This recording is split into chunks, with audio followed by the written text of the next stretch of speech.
Mm-hmm. Hey, everybody. Welcome back to the Angle of a Talk podcast. I don't know when the last time or when episode 5 came out, but it has been, I think, years.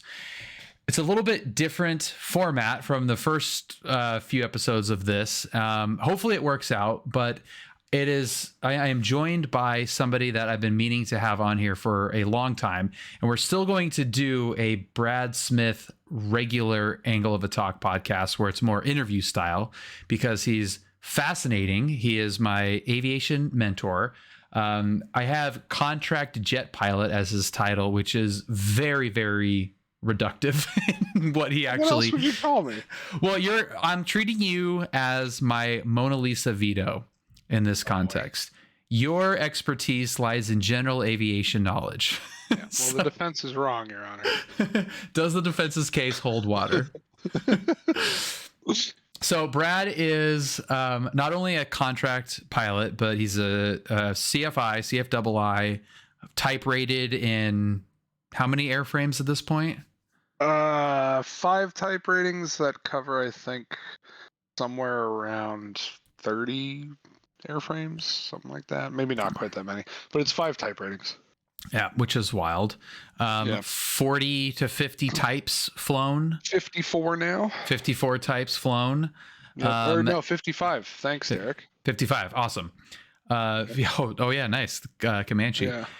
Yeah. 55 types flown. And also a what would you call it? Like a manager, jet, private jet manager. How would you describe that? I am a co-owner of an aircraft management company with a Gulfstream 4 under management. Okay, which is another plane that is a plane that you're type rated in, but also manage it from the actual business perspective. Correct, and the egg did come before the chicken. I was managing it before I got the type. So I think as we cover these news topics, I wanted to lay out Brad's experience and knowledge because a lot of his viewpoints on stuff are things that I really respect because of his wide range of experience.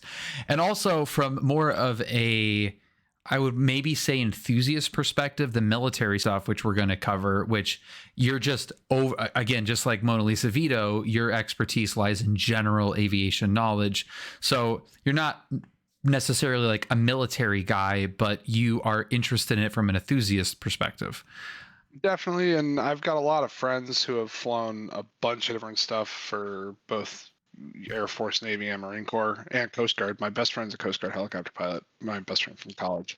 I was like, wait a second, no, I'm not. Yeah, I know.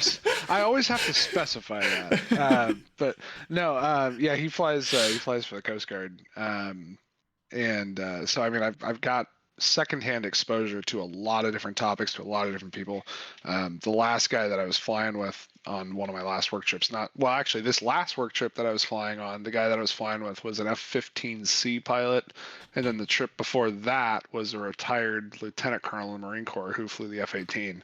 So it's weird, like how all of these kind of military pilots wind up somehow related to my flying career, because I had a chief pilot who was retired Thunderbird number 3 at one point. I think he was either Thunderbird 2 or Thunderbird 3, but yeah, long story short, I have a lot of secondhand exposure to the military flying stuff. That doesn't make me an expert, that doesn't mean I know everything, but I have asked a lot of head scratching questions over the years. Yeah, well, I think your level of expertise in other forms of aviation make what the questions you ask more deeper than the questions that I would ask. You know, even though my dad was a jet pilot, I mean, it was nowhere near. The stories that I get are very not related to aviation. I'll put it that way. Sure. More than probably the questions you get to ask colleagues. Yeah, I love the operational side because, like, I had a good, maybe, I don't know, 20-minute conversation with the F-18 guy, because he was part of an exchange program with the Malaysian Air Force too, and he was flying the MiG-29 over there.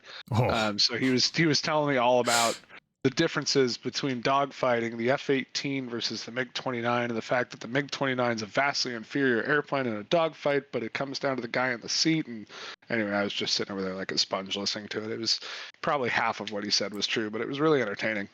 That is pretty interesting. Yeah, that is kind of a funny thing about military guys is they are the like, you know, every time they tell a story, the fish gets bigger.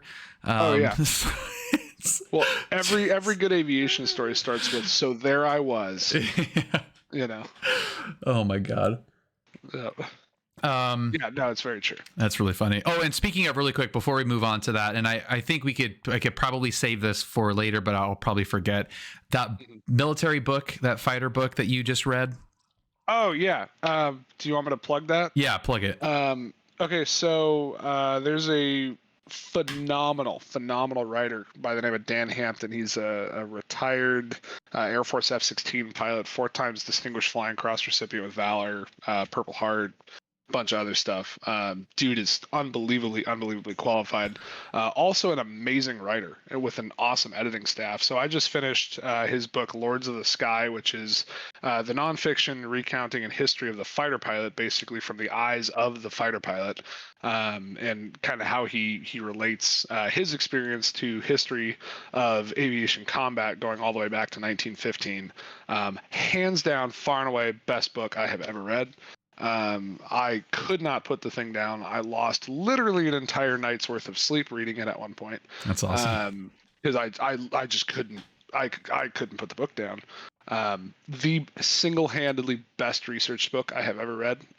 He has something like 15 or 16 pages of footnotes as you're going through the book with all the little historical context, down to the thing where it's like, oh yeah, they were using this radar early warning system on this boat, which was named this thing, and it was named this thing because it came off of the USS De Haven, which was the initial recipient of that radar system in the Gulf of Tonkin and things like that. It's like, dude, I love that. We're talking about bombing North Vietnam. Why are you telling me about a radar system on a destroyer? I love that. You know, like, and I mean, ironically enough, my dad served on the De Haven, which is why I remember that one. But yeah, like, it's obscure stuff like that, you know. And anyway, Lords of the Sky, Dan Hampton. He also has 2 of my other favorite books, The Hunter Killers, which is the history of the Wild Weasel suppression of enemy air defenses mission, and Chasing the Demon, which is the history of breaking the sound barrier. And that one's really good too. That one's a much shorter read, but yeah, Hunter Killers and Lords of the Sky, highly recommend. Sweet. Okay, so that's a pretty good segue into the meat of what we're going to do and talk about, which is some aviation related news topics.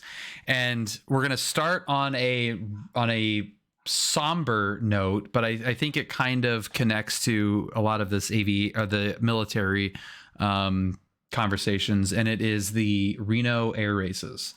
So I don't really want to, or we're not going to get into the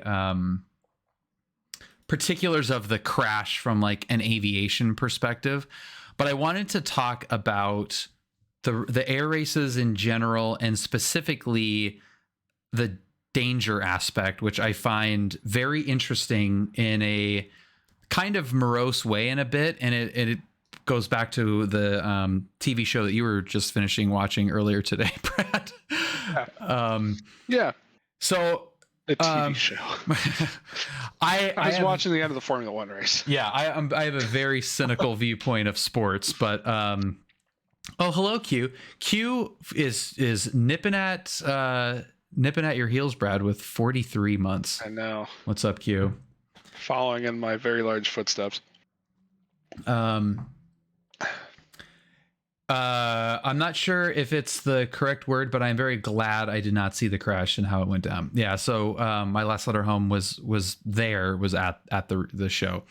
So Nick Macy and Chris Rushing were involved in a crash at the end of the what is it, the gold group? Yeah, it was the end of the T6 gold medal race. Yeah. After the race had actually already been completed, they had a midair during the recovery to land.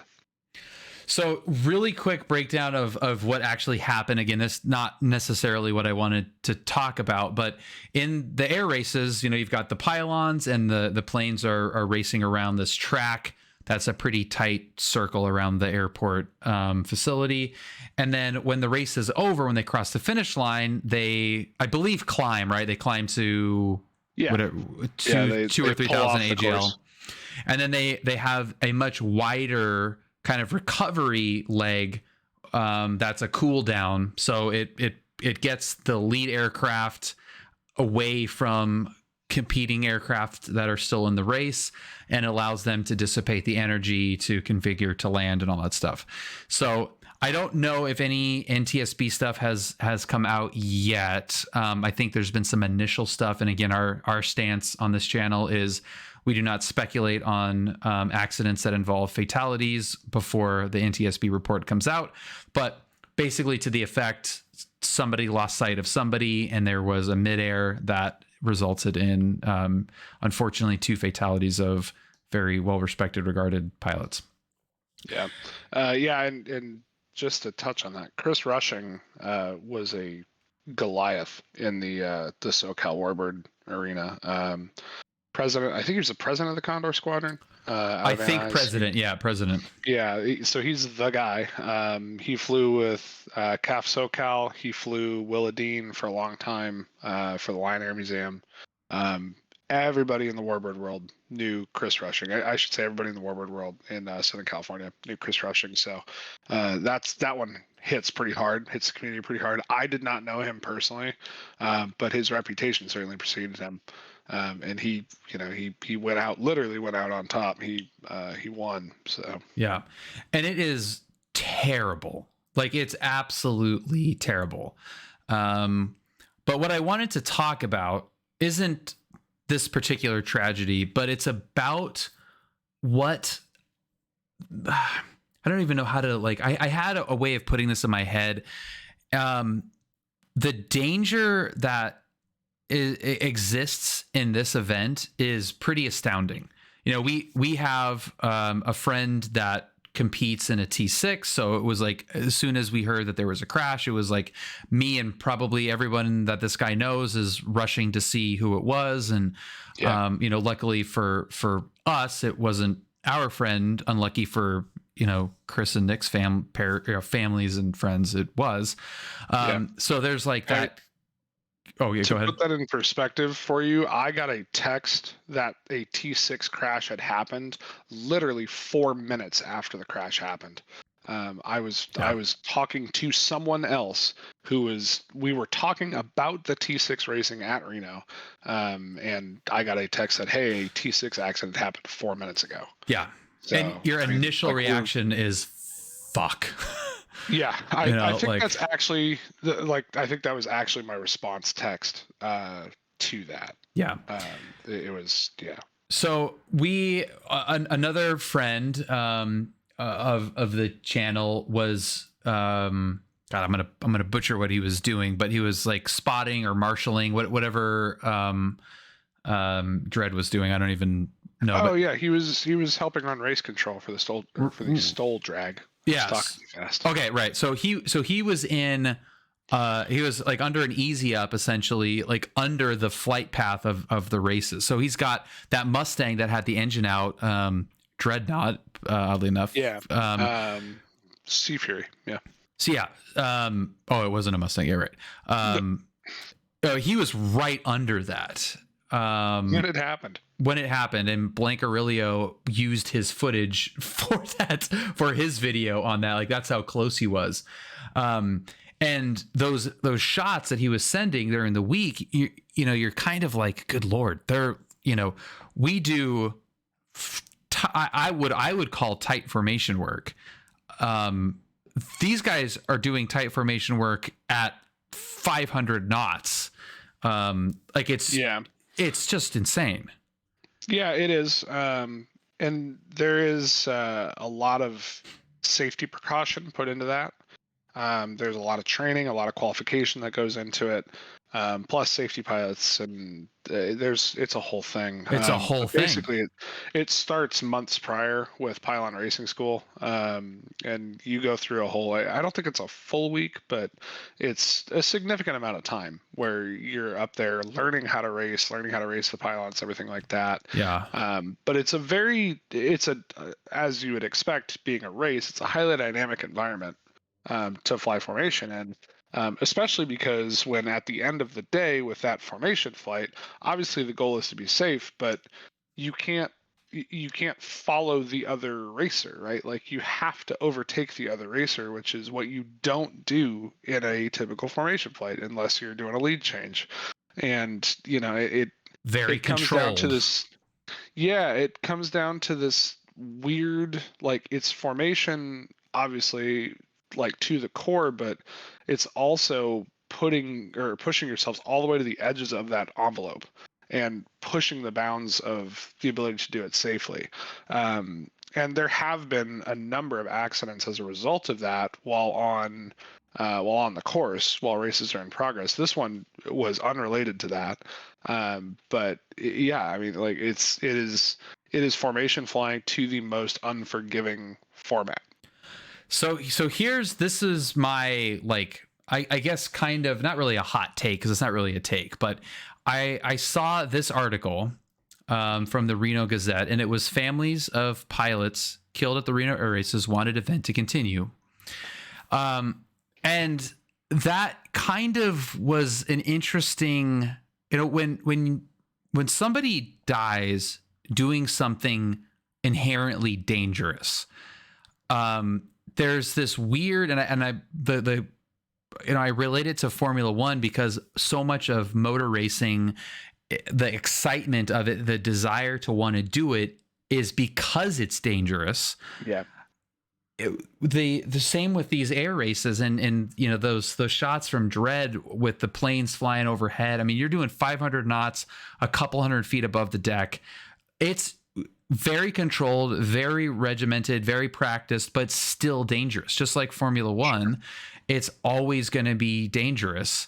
There's no such thing as 100% safety. It's just not possible. Yeah, and if it is it even worth doing?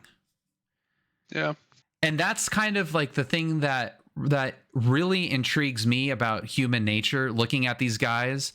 Like if you would have told them ahead of time, they knew that there was risk in doing this, just like race car drivers. I think Senna's got some famous quotes, like, every time you step in the car, well, and an old colleague of mine used to say this, who was a race car driver. He was like, I get into the car, I strap in to the race car every single time, assuming I'm going to crash.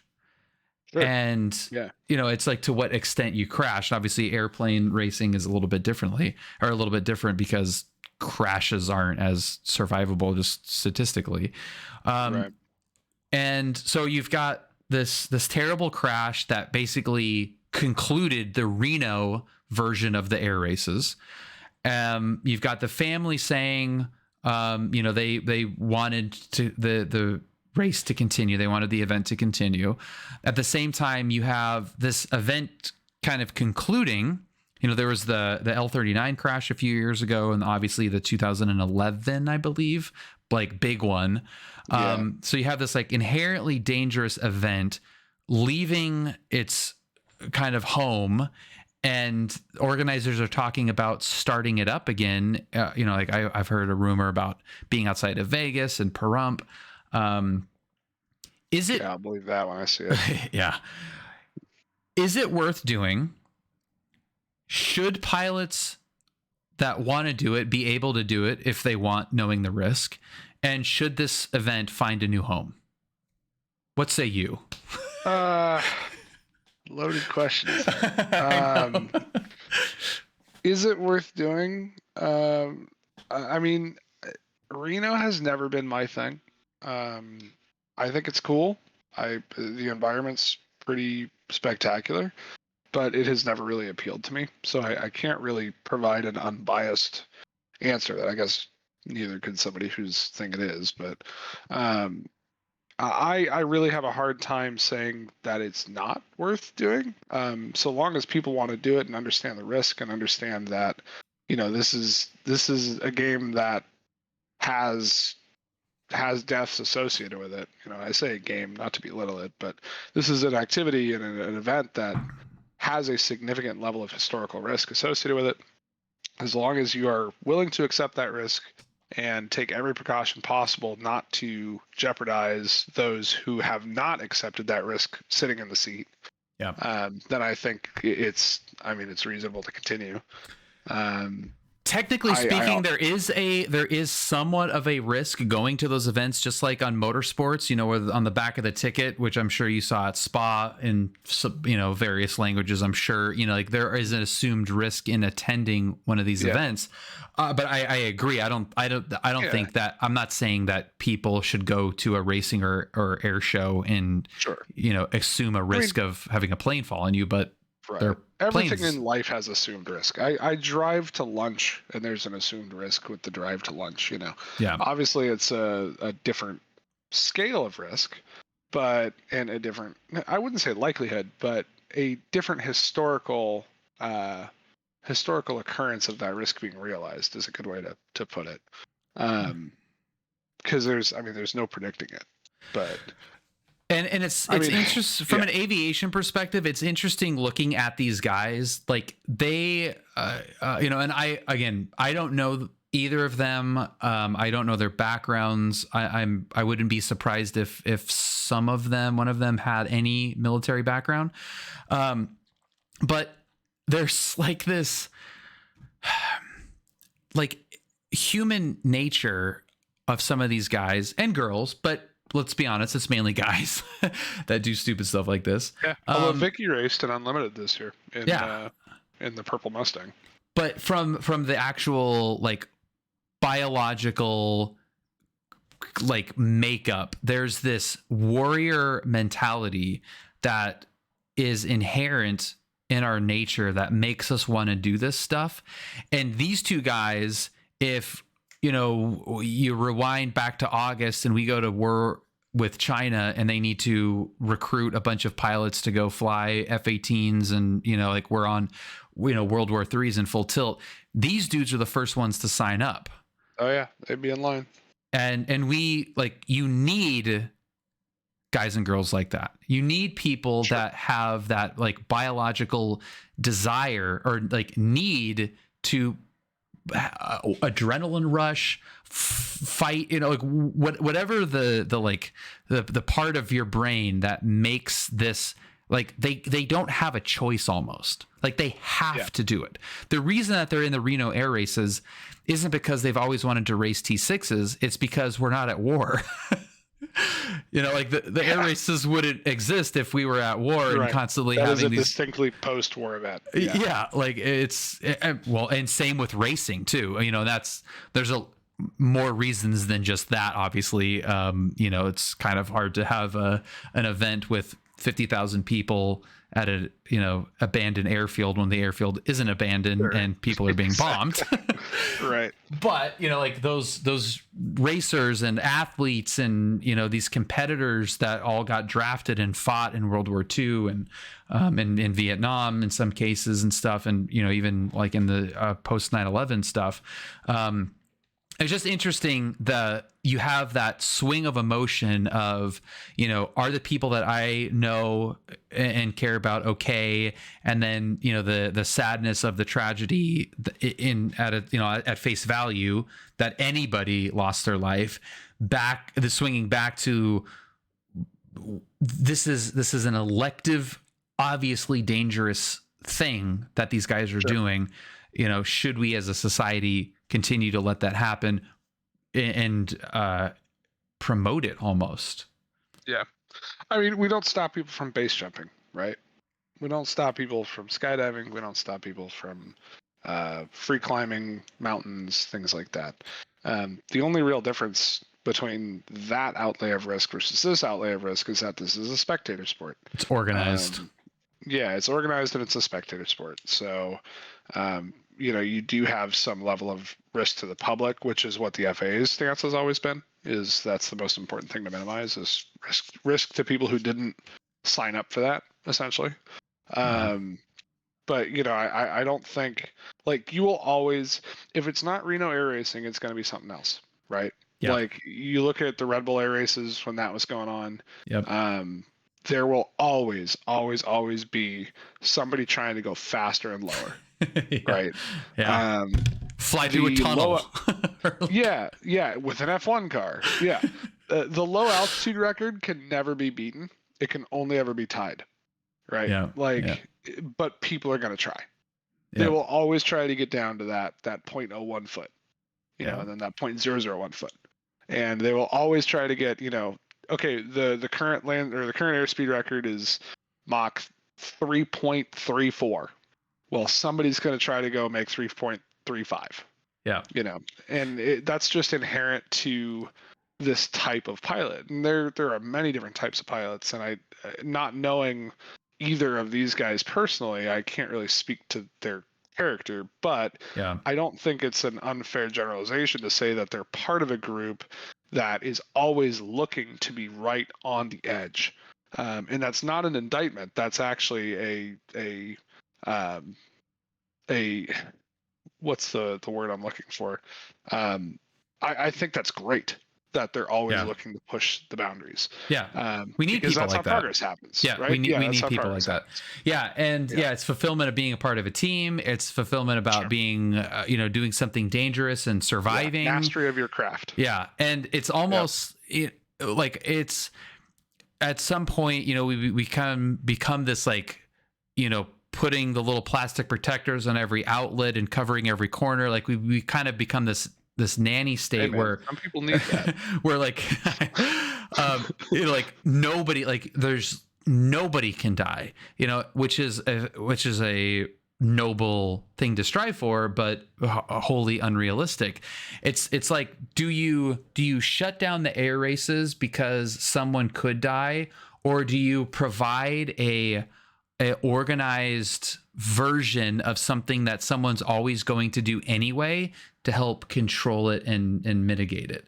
And I kind of think it's a very corny example, but like the pod races in Star Wars and Phantom Menace, where you have like, you've got like the stands at the beginning, but then the racers kind of go out into this, like course that's, and it happens in so many movies and media, where you have these big organized races, the Piston Cup and all these things that people strive to be a part of and to master, that are organized and controlled to a degree, still inherently dangerous, but far more safe than street racing at night, or, freeway takeovers, or clandestine stuff, or even stuff like the Red Bull guys, where they go and do something without the FAA's approval, and they're jumping out of airplanes, and we can debate whether that was safe or not, or smart or not, or whatever, but they did it without approval.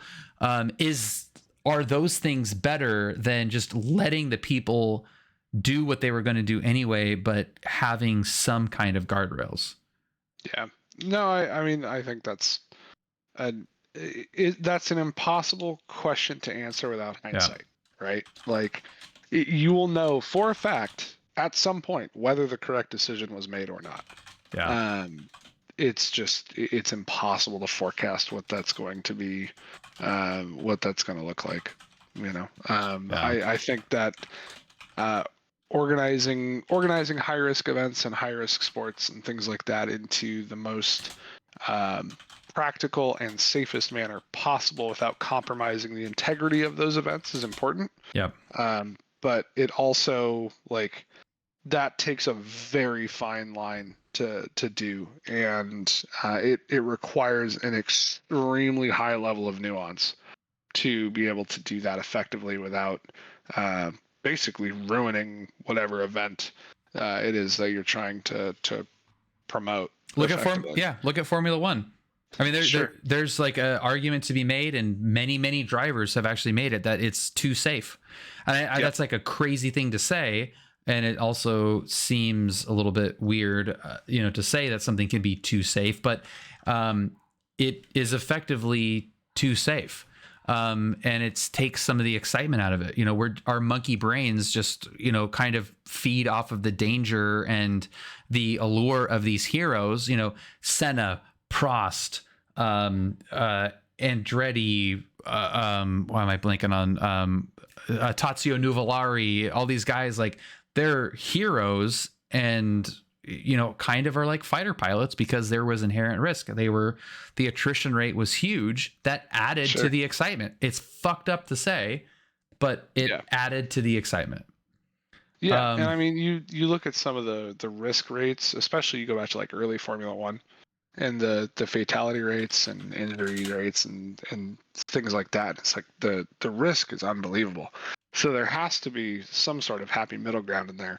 What the acceptable level of risk is, I have no idea. And nobody knows. Yeah. Yeah. No one absolutely knows. It's there somewhere, right? Like, we know that we don't want 1958 Formula One risk.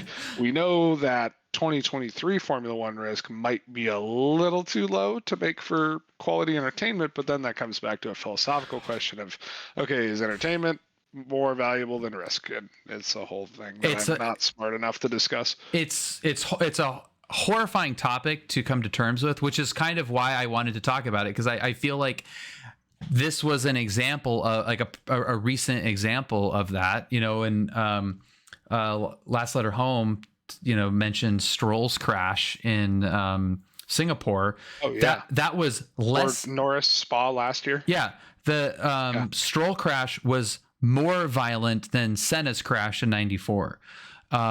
Like, and I mean, I almost made a really off-color joke about Stroll versus Senna. I have a very low opinion of Lance Stroll, so he could go lick a number of windows, and I really don't care. But we don't want him to die. But we don't want him to die. Yeah, right. And that's the, like, if you can hate the athlete being in the sport without 100%.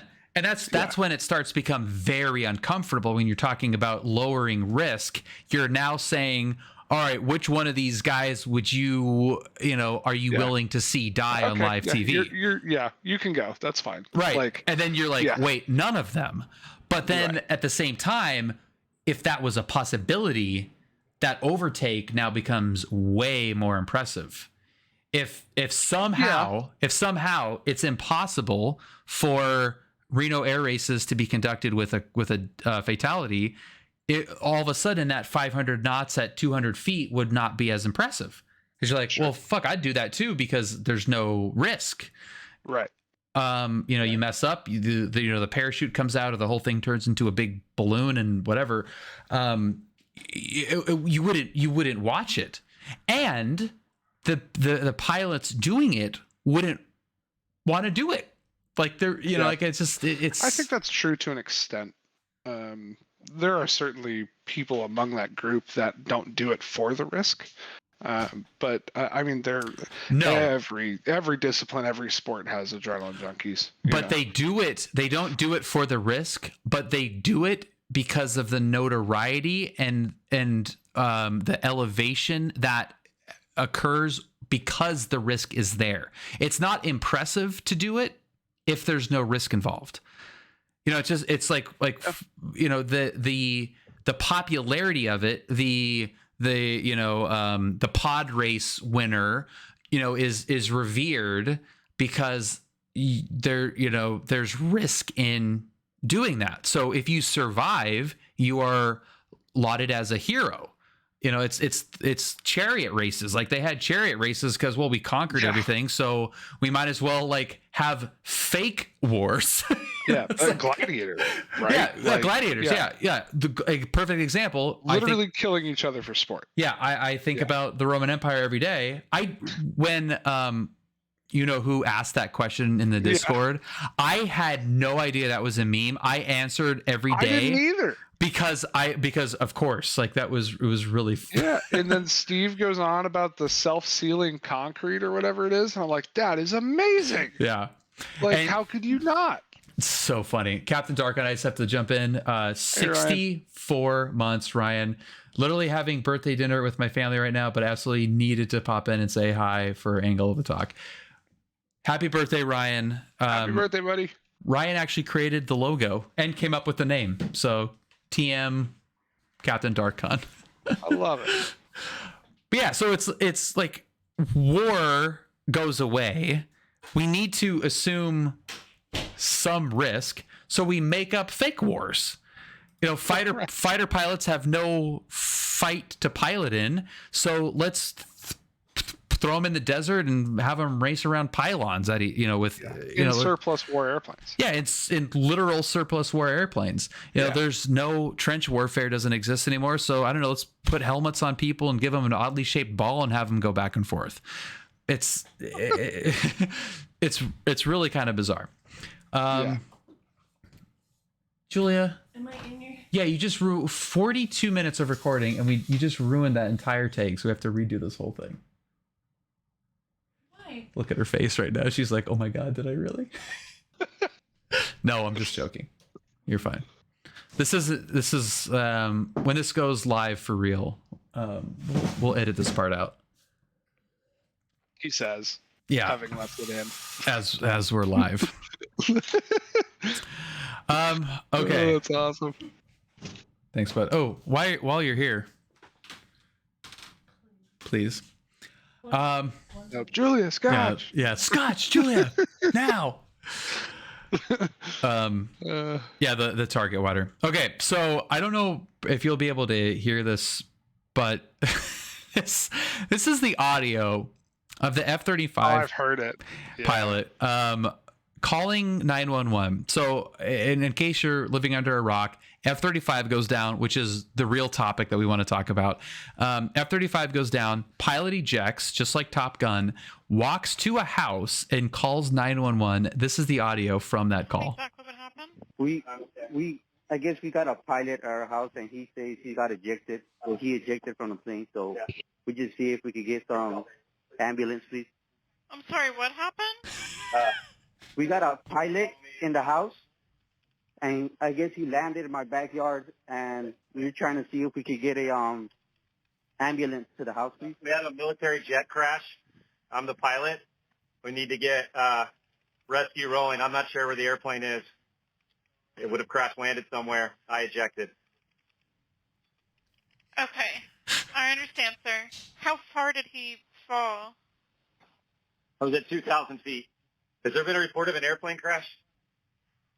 I have not seen any come up yet. Okay, what part of the body was injured?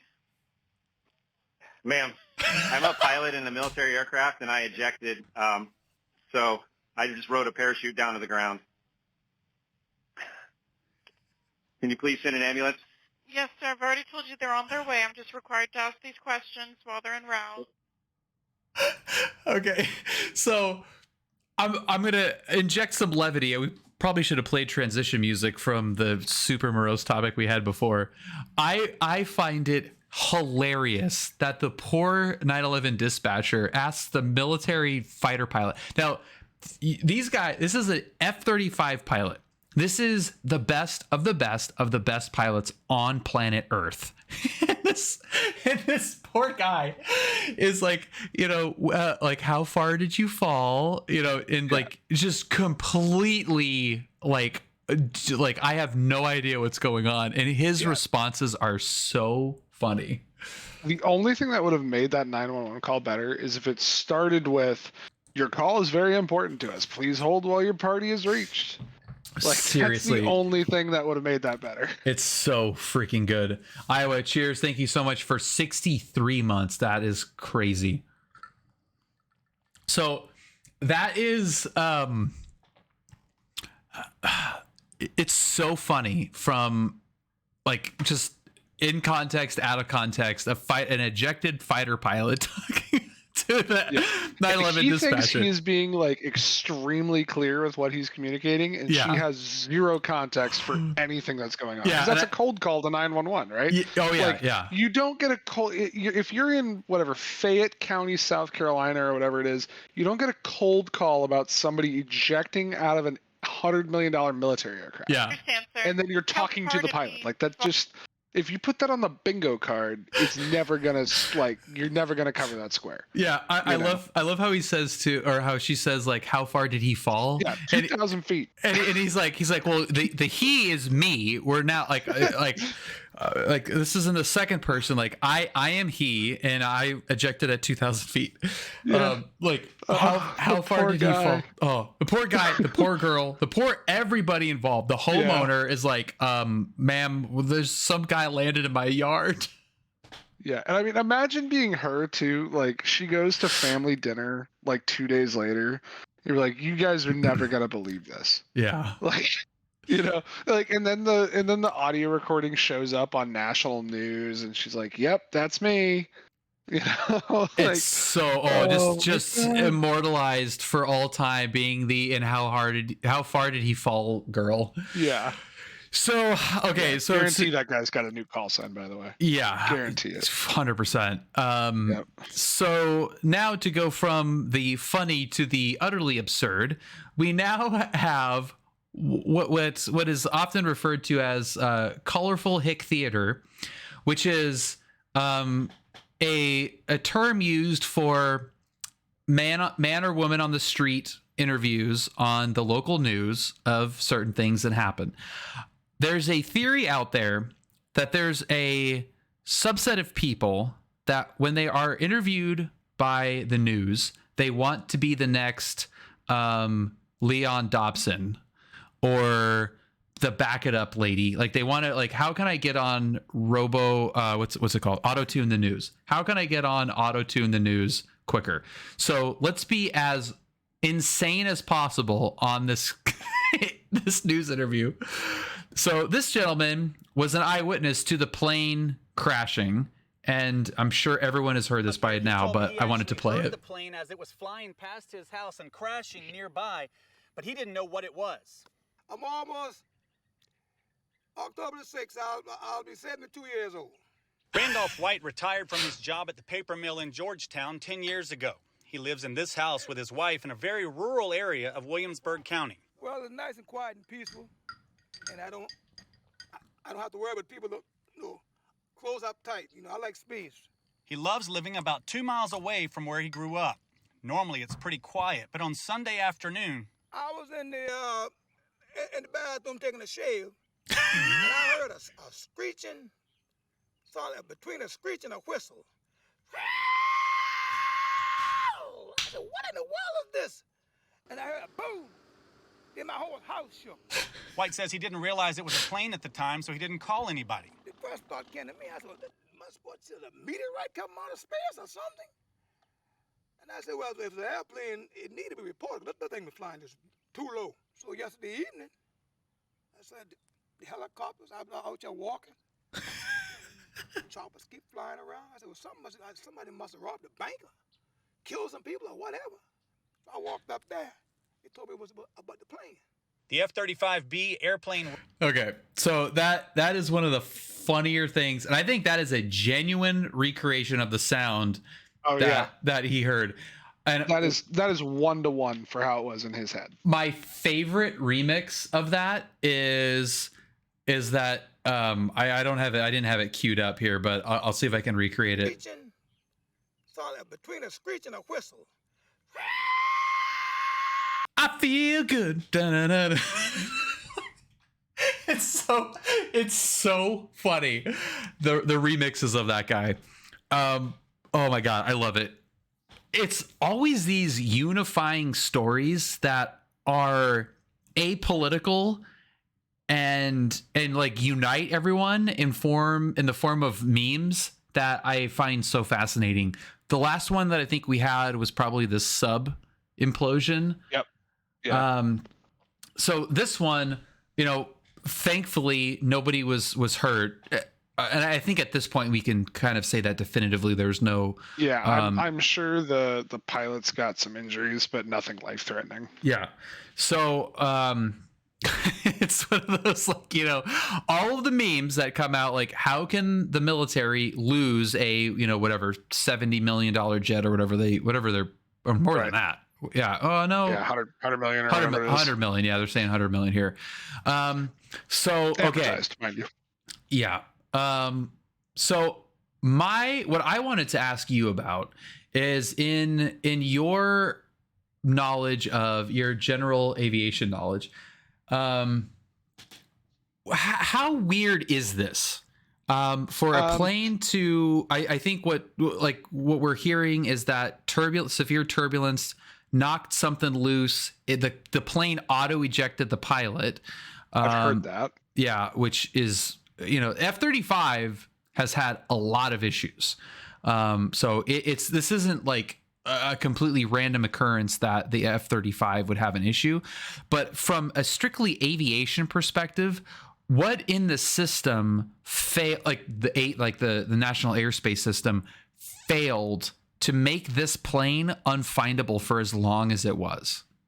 I will hang on. I'm sending you a link to reference in just a second. So I just sent that to you. So it was low altitude. That was part of it. The radar coverage outside of the major metropolitan areas is not terrific. The counterpoint to that is that, if it's got a transponder, which it probably does obviously it has a transponder, but if they're using the transponder, which it probably does in lower 48 operations in peacetime, somebody probably should have been able to keep an eye on it. I had also heard that it was dash 2 of a 2-ship, which means their transponder would have been off.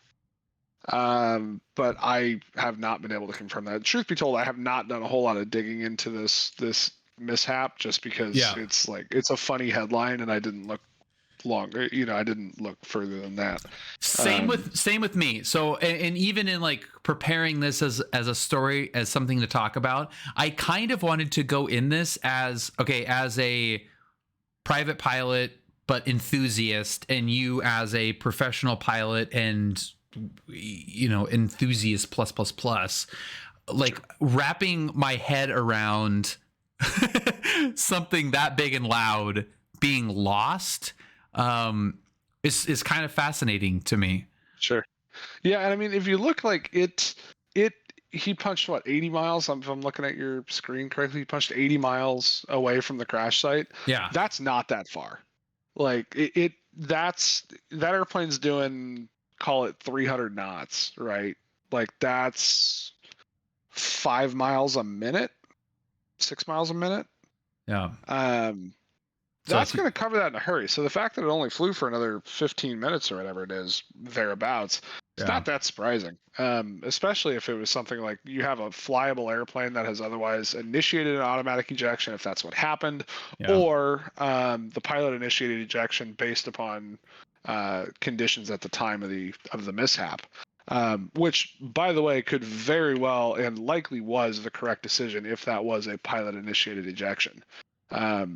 That's something like, I don't know if you know or not, but ejection decisions, and that's also the title of one of my favorite aviation articles of all time, which I'll send you if I haven't already. I think I have, but ejection decisions are made before you ever get into the airplane, right? Like there is specific criteria that has to be met, or that will result in an ejection. If X, then Y, right? Yeah. So in this case, if the pilot believes the aircraft was unflyable or unsafe to continue occupying, essentially, the safest option is to eject, right? The $100 million airplane is replaceable, right? The 10 years of combat experience or flying experience or whatever this guy has, the 4 years of training, which totals well over $1 million, that's much more difficult to replace. So it's very much the policy of the DoD to protect the pilot more than the asset, with some extremely limited exceptions that don't apply in peacetime, basically. Right. Yeah. So it's a weird, head-scratching mishap. It is not the first time something like this has happened. Like that article that I sent you, there was that Convair F-106 back in, I think it was 1970. Where the aircraft was uncontrollable, or the aircraft was unsafe to continue flying in a flat spin. The ejection and the force of the ejection produced enough aerodynamic delta to push the aircraft out of the flat spin, and it was appropriately trimmed that it kept flying. It landed itself in a field when it ran out of gas. Like the fact that that can happen, is just. And I mean, I'll put it this way, right? Like, that what's the quote from the cartoon where it's like, if I had a nickel for every time this happened, I would have 2 nickels, which isn't that much, but it's kind of weird that it's happened twice. Yeah. Right? Like, was that like Adventure Time or something? I think so. Yeah. Like, it's the same principle, right? Like, this is not that weird, but the fact that it's now happened twice where, a pilot ejects and the airplane keeps flying for a significant amount of distance, that's kind of wild. I thought of, without, like, when I first heard about that a pilot ejected and the plane has not been found, and knowing that it was a coastal state, the first thing that I thought about was in the water, and not knowing like what direction or whatever. Thinking about that story of that guy who was became apoxic, and the plane was trimmed out and it just ran itself out of fuel, and he woke up. He just woke up in a field, like it had landed itself, and he just had no idea what was going on. So like that was the first thing that I thought of. And what happened actually ended up not being too far from that. It just crashed in such a remote location that just no one saw it, heard it, right, knew where to go. So like knowing that, and I'm going to quote a statistic that I heard that I don't have up in front of me, but whatever. The F-35 completes its mission like 54% of the time. Like, it has a terrible success rate. That's not as far off as you think. So you're thinking of a mission readiness percentage. So that's not that far off, or that's not as bad as it sounds. Combat readiness is a political hot potato. Basically, depending upon what the goal is in the report, they will define combat readiness one way versus another to say that, okay, these aircraft are ready today, like same aircraft, same maintenance, same pilots, same everything, same supply chains. Today it's combat ready, tomorrow it's not, because they've changed the definition. So it's difficult to put much stock in those numbers. Yeah, 55% is what the number is. Very difficult to put stock in those numbers because, again, the definition changes so frequently to suit the needs of whatever report it is that they're trying to publish. So just to read off Washingtonism. Yeah, just to read this off, its maintenance challenges negatively affected the F-35 aircraft readiness. There you go. The F-35 fleet mission capable rate, the percentage of time the aircraft can perform one of its tasked missions, was about 55% in March 2023, far below program goals. This performance was due in part to challenges with the depot and organizational maintenance. The program was behind schedule and established depot maintenance activities to conduct repairs. As a result, component repair times remain slow, with over 10,000 waiting to be repaired. 10,000. I don't know what that refers to, but so at least according to this report, which is what I had heard, was referenced to this report. And that is the report, the GAO report. That is that's the definitive source. Yeah. What's up, Dave? Yeah. So. Given kind of the odd nature of this story, not being able to find it. I mean, when you think about South Carolina versus the South China Sea or Siberia, or, pick your, what's the word? Whatever combat theater you want. Theater is what I was going to, whatever combat theater you want. That becomes very, very bad to lose a plane. Yes and no.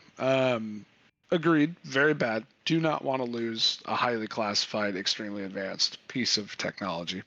Not good. Would not recommend that. However, if you extrapolate this out to a real world combat scenario, right? Force on force with aircraft in the sky fighting for air superiority, you'd have AWACS up, and every single bird in the sky would, like, literally a mosquito big enough, and they're picking it up on that dish. You would have no question where this aircraft went. You have such incredible tracking capability, and that's also sidebar, sort of, kinda. I wouldn't be surprised if the DoD is saying, "Yep, we had no idea where it went," when in reality they had an actual satellite track or something like that and on it all the way there. That's just classified capability that they don't want to disclose. That has happened in the past. That happened with the aforementioned sub, where the Navy knew about it 3 days prior. As soon as it happened. Yeah, they heard it and they knew exactly, but they didn't want that capability to be known, which, you know, now we know that they can do that. But that's a really, really good point. It's just because they said they can't find it doesn't mean that they actually couldn't find it. Because oddly enough, too, the all of the pictures of the site are oddly devoid of any wreckage. This picture has no F-35. There ain't no metal in there. Yeah, there's not an F-35 to be seen here. So interesting. That's a really good point. And I'm not saying that's what happened. I am saying it's possible. And that just hearing that possibility, again, like, you know, and I wanted to delineate me being a private pilot and enthusiast and you being an enthusiast plus and professional pilot. I know enough just to be dangerous and know, like, the idea of a plane that obvious going down and not being found is kind of concerning for those of us that fly very inconspicuous planes that, you know, don't have $50 million catalytic systems. Yeah, like if you know, God forbid, that little Cardinal goes down in a field somewhere, you know, behind Santiago Peak without radar coverage. Such as the Flight 370. Lost a 777. Yeah, just like it's just gone. It obviously can't happen, and it's sensational, which is why we hear about it. It's such a fascinating convergence of, like, that collective, like, we're all in this together from the meme perspective and Homeboy with the whistle, and the odd nature of such a high profile military plane. I know it's stealth, you know, going missing is very fascinating. Sure. Yeah, I mean, the proof that stealth technology works, right? Yeah, I know. Yeah, if anything, yeah, you should, like, yeah, you guys better be happy we can't find this thing. It works. Yeah. There's some MIT engineer who is over the moon right now. That 1.7 trillion went to good use. Yeah, exactly. Oh my God. Okay. So that is, that's really interesting. All right. So now we're going to go right into your wheelhouse. This is a 4-seamer right down the middle, ready for you to just turn on. Okay. NetJets. NetJets has placed has placed an order for up to, which, like, is such a funny journalistic term, up to 1,500 jets from Textron. So Citation, they placed an order for 1,500 jets. There are some conspiracies that you have, some theories that Brad has on what this deal entails, the connection to Textron, what this Ascend model variant of the Citation actually is. Brad, what is your theory? All right, so let's talk about numbers first, right? So if you go and read that press release in that article, it's up to 100 a year for the next 15 years, which is basically 2 a week. Oh, I'm sorry. Yeah, 2 a week. The math is right. I've been up since 2 a.m., so forgive me on math. The number's basically 2 a week. They have the option to take deliveries of latitudes, longitudes, or ascends in whatever mix they want, allegedly. That's what the press release reads like, is that they can choose what model out of those three that they want to take delivery of at any given time. The interesting thing with NetJets is that they're kind of like the 800-pound gorilla in the segment. And when they want an airplane designed or they want to replace something in their fleet, they get it, right? They make Cessna, or they collaborate with Cessna to develop this aircraft, to split some of the R&D on it and kind of work through it. As a result, NetJets also gets these airplanes for a significant discount. There's some interesting history behind the Longitude and NetJets. The Longitude was originally supposed to be a 4,000-mile 0.85 airplane, basically supposed to do the Challenger 604, 605 role in Cessna's world, but they did not succeed in that. It wound up being a 3,500-mile 0.83 airplane, which that's a good airplane, but that's not what the original design spec was. So NetJets was already unhappy with that because they had intended for it to replace the Sovereign and also their Challenger fleet, because at the time they had Sovereigns, Falcons, and Challengers. They had intended for this one-size-fits-all solution. Do they still have? Do they still operate Falcons? No, the Falcons are all retired in the U.S. NetJets Europe has Falcon EXs or 2000 EXs, but so NetJets USA and NetJets Europe are basically like shared branding, but almost completely independent operations. They have very different fleets too, or at least they did at one time. They're more synchronized now. But are they 2000 EX classics or easies? They are easies. Yeah, they're 2000 EX Easies, which is interesting because the NetJets Inc., the NetJets USA 2000s were early classic 2000s. They weren't even EXs. Okay. So, anyway, NetJets throws their weight around with Cessna. When the Longitude missed its performance targets, they started taking numbers off of the actual price per unit that they were going to wind up paying. They were starting to get a discount on it. One of the other requirements that NetJets had is that they had, or the Longitude for NetJets had to have a head-up display with enhanced forward vision system, which is basically combining synthetic vision with FLIR. It's a FLIR camera on the nose and displaying that to the HUD. And the reason that was important was it would allow them to access Aspen all weather day and night. It would allow them to access Sun Valley all weather day and night, and Eagle all weather day and night, things like that, which would give them capability that would set them apart and allow them to market themselves to owners. No one has that. Yeah, 99.9% of operators can't go to Aspen at night. That can't go to Aspen when the weather sucks. We can. Yeah, you can sell your condo and rifle. Yep, exactly.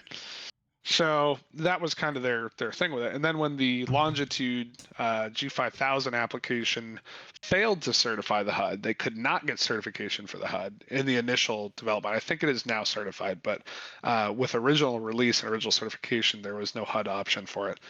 When that happened, NetJets threatened to cancel their order. And basically, Cessna was like, we will give them to you at half price. Because this is the Longitude's a $28 million list price airplane before options. So the rumor, and it's just a rumor, is that NetJets got all of their Longitudes for $14 million apiece.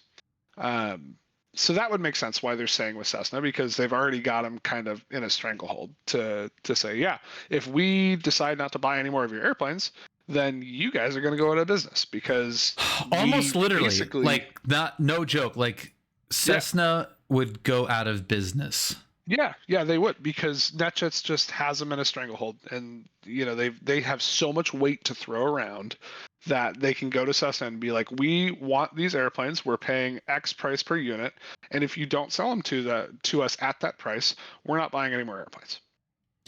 Well, if you don't sell them to them at that price, you're not selling any more airplanes to anybody, because you're going to be out of business. Yeah. So that's part one of the conspiracy theory, is that this is NetJets going, okay, we saved you on the Longitude, and now we're cashing in that favor to say that we're going to continue that 50% list price sale for every airframe in your fleet for the foreseeable future, with unlimited delivery spots every week. Basically to say, we own you. right? And NetJets has the financial backing to do that. I mean, if Warren Buffett wanted to buy Textron, he could, and they've got the muscle to back up the words, essentially. So that's part one. Part two of this is that they are now the launch customer of the Ascend, which is really interesting because the Ascend, it's interesting in two regards. One, the Ascend is not looking like an airplane that NetJets would fly. I'm really not sure why they even bought them. My guess is that it's just to assist with marketing and be like, oh yeah, NetJets is buying these. It must be a good airplane, yada, yada, yada. The reason I say it's not an airplane that NetJets would really buy, they're replacing all their Citation Excels with Phenoms, Phenom 300s. So they started that replacement process almost 10 years ago now, I think, early to mid 2010s. They started replacing the Excels with Phenoms, and they have this phenomenal business relationship with Embraer, but they also don't have the weight to throw around with Embraer that they do with Cessna because they haven't, basically funded the entire company for the last 20 years. So they have this good working relationship with Embraer. They just signed an option, I think, for 100 or 150 Praetor 500s or something like that, which is the kind of the backbone of the Flexjet fleet too. Embraer product, right? So they have this option for Praetors. They still have more Phenoms. They have more Phenoms showing up every single day. And then they go and become the launch customer of the Ascend. And it's like, why? What airplane are they going to replace with this? Because there's so much mission overlap between the Ascend and the Phenom 300, the Ascend and the Latitude, the Ascend and yada, yada, yada. The Ascend doesn't do anything interesting, right? And that will bring kind of light to the interesting thing about the Ascend that doesn't apply to NetJets. And I see Bill's pulling up the picture right now. This is the Ascend cockpit, okay? Gear handles on the left side. Yeah. Gear handles on the left side. The standby flight display is on the left side above the left PFD. That is the exact identical layout to the Citation CJ3 Plus, which is a single pilot certified airplane. The interesting thing is when you look at these cockpit mock-ups and these marketing pictures, you go, oh well, maybe it's a mock-up, right? It's just an artist rendering, which is accurate. It is just an artist rendering. Except for the fact that they took a cockpit mock-up to NBAA Europe when this airplane was announced, and it matched the art. So the gear was on the left, the standby was on the left. It was a G5000 install that was identical to the G3000 in the CJ3 Plus, with the exception of this has outboard GTCs, the outboard touchscreen controllers, which the CJ3 Plus does not. So then it's like, okay, well, maybe they're just trying to standardize cockpit layout, right? Because the 3 Plus has the gear on the left side. They're delineating the light citations from the heavy citations, the longitude and the latitude. Latitude, G5000 setup, exact same cockpit layout, standbys in the middle, gears on the right side. Longitude, exact same G5000 layout, standbys in the middle, gear handles on the right side. Okay, so maybe they're not delineating then that. Wonderful. So maybe it's just, okay, we're standardizing the Excel fleet then. Well, problem, XLS Gen 2, which is currently in production, has a gear handle on the right side. The XLS Plus has a gear handle on the right side. The Excel and the XLS post 2003 all have the gear handle on the right side and the standby in the middle of the cockpit. So why is the gear handle and the standby suddenly on the left side in what is supposed to be the successor to the Excel family? And if you look at the airplane, like if you look at the picture of the airplane, the outside, it's an Excel. Like it is designed to be an Excel. They're going to the spare parts bin. It's an Excel airframe with a Latitude cabin that they shortened to 4'8" because they want to sell it as a flat floor, even though it's not. It is, but it's just short. So it's an Excel with a Latitude cabin and Latitude cockpit windows and a Latitude cockpit layout. But why did they put the gear handle on the left side? It has to be a single pilot airplane. That is the only thing that makes sense to me, is that it has to be a single pilot airplane. Which is weird because NetJets can't operate single pilot. Or they can, but they choose not won't. to. Yeah, won't. I Yeah. should say, yeah. Yeah. So, doubly weird because of that, because NetJets won't operate single pilot. Their insurance won't allow them, and their owners won't get on an airplane that's single pilot. But if they're the fair launch dues, customer, but what's up? like that, and that's fair. Just like just as a quick aside, like that's like a fair assumption when you're a billionaire getting on a private jet to wherever, that there's two people. Yeah, I have no criticism or qualms about that at all. Yeah. I mean, single pilot jet flying is safe. It definitely is proven to be. Mm-hmm. But from a ultra high net worth individual perspective, a corporate risk perspective, it's never going to happen for anybody with more than mid 9 digits. So anyway, you have this airplane that's clearly designed to be single pilot. NetJets is the launch customer for the reason that I have to imagine they're just hedging their bets against Embraer. If Embraer has an issue with the phenoms and they can't continue deliveries, or if the price goes up, or if the quality goes down, or yada yada yada, suddenly they have a plug-in replacement option for that airplane. The other thing, if you go through the Ascend product page, that's an Excel. Like, you look at that is an Excel. Nowhere on the Ascend product page will you find the word Excel, aside from we are excelling beyond, like in marketing terms. They don't mention the Citation Excel Ascend. Like, it's not a marketing derivative of what was the previous family of airplanes. So they're intentionally putting distance between the Excel family as they're releasing this aircraft, which is really important, because when the Excel was originally certified in 1998, I think it was, or 97, when the Excel was originally certified, the gear handle was on the left side because Cessna was trying to make it a single pilot airplane. They tried to get a single pilot waiver for it, just like they had for the Citation Ultra and the Encore and the Citation 5. Tried to do the exact same thing with the Excel. The FAA shot that down, said, we are not doing that. You are not certifying that, which is why after, I think it was serial 260, they got rid of that option for the gear on the left. Everything was on the right because they accepted that it was going to be a 2-pilot airplane. So that leads me to believe that, one, they have assurances from the FAA that this airplane will be certifiable single pilot. 2, they have designed it intentionally as such. And 3, it's going to have to be a new type rating. It's going to have to be a new type certificate because they're intentionally distancing it from the Excel. More money, right? So, potentially, but it's more just it has to be completely separate. So that way there isn't this weird precedent of, okay, you have the Ascend, which is actually an Excel. So then now everything prior to that is retroactively certified for single pilot, even though the gear's on the right side. And then they try to do that with the Latitude and the Sovereign and the Longitude and everything like that. They're basically, the FAA is trying to fight that precedent, I think. And again, this is just an I think. Yeah. But the evidence is all there. It all makes sense. And I feel like Charlie from It's Always Sunny with the freaking map and the wires and it's the Pepe Sylvia diagram. It's the Pepe Sylvia. Charlie, not only do all these people exist, but they've been asking about their mail all week. They can't talk about anything else but the mail. Right.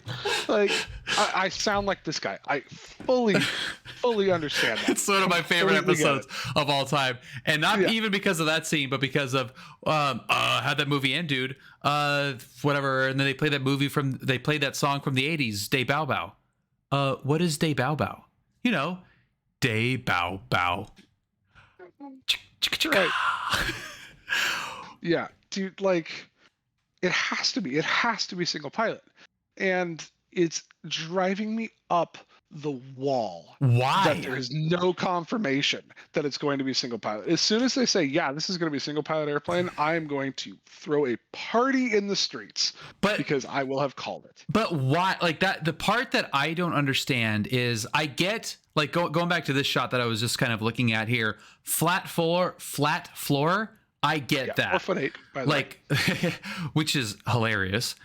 Here's something interesting real quick on the flat floor.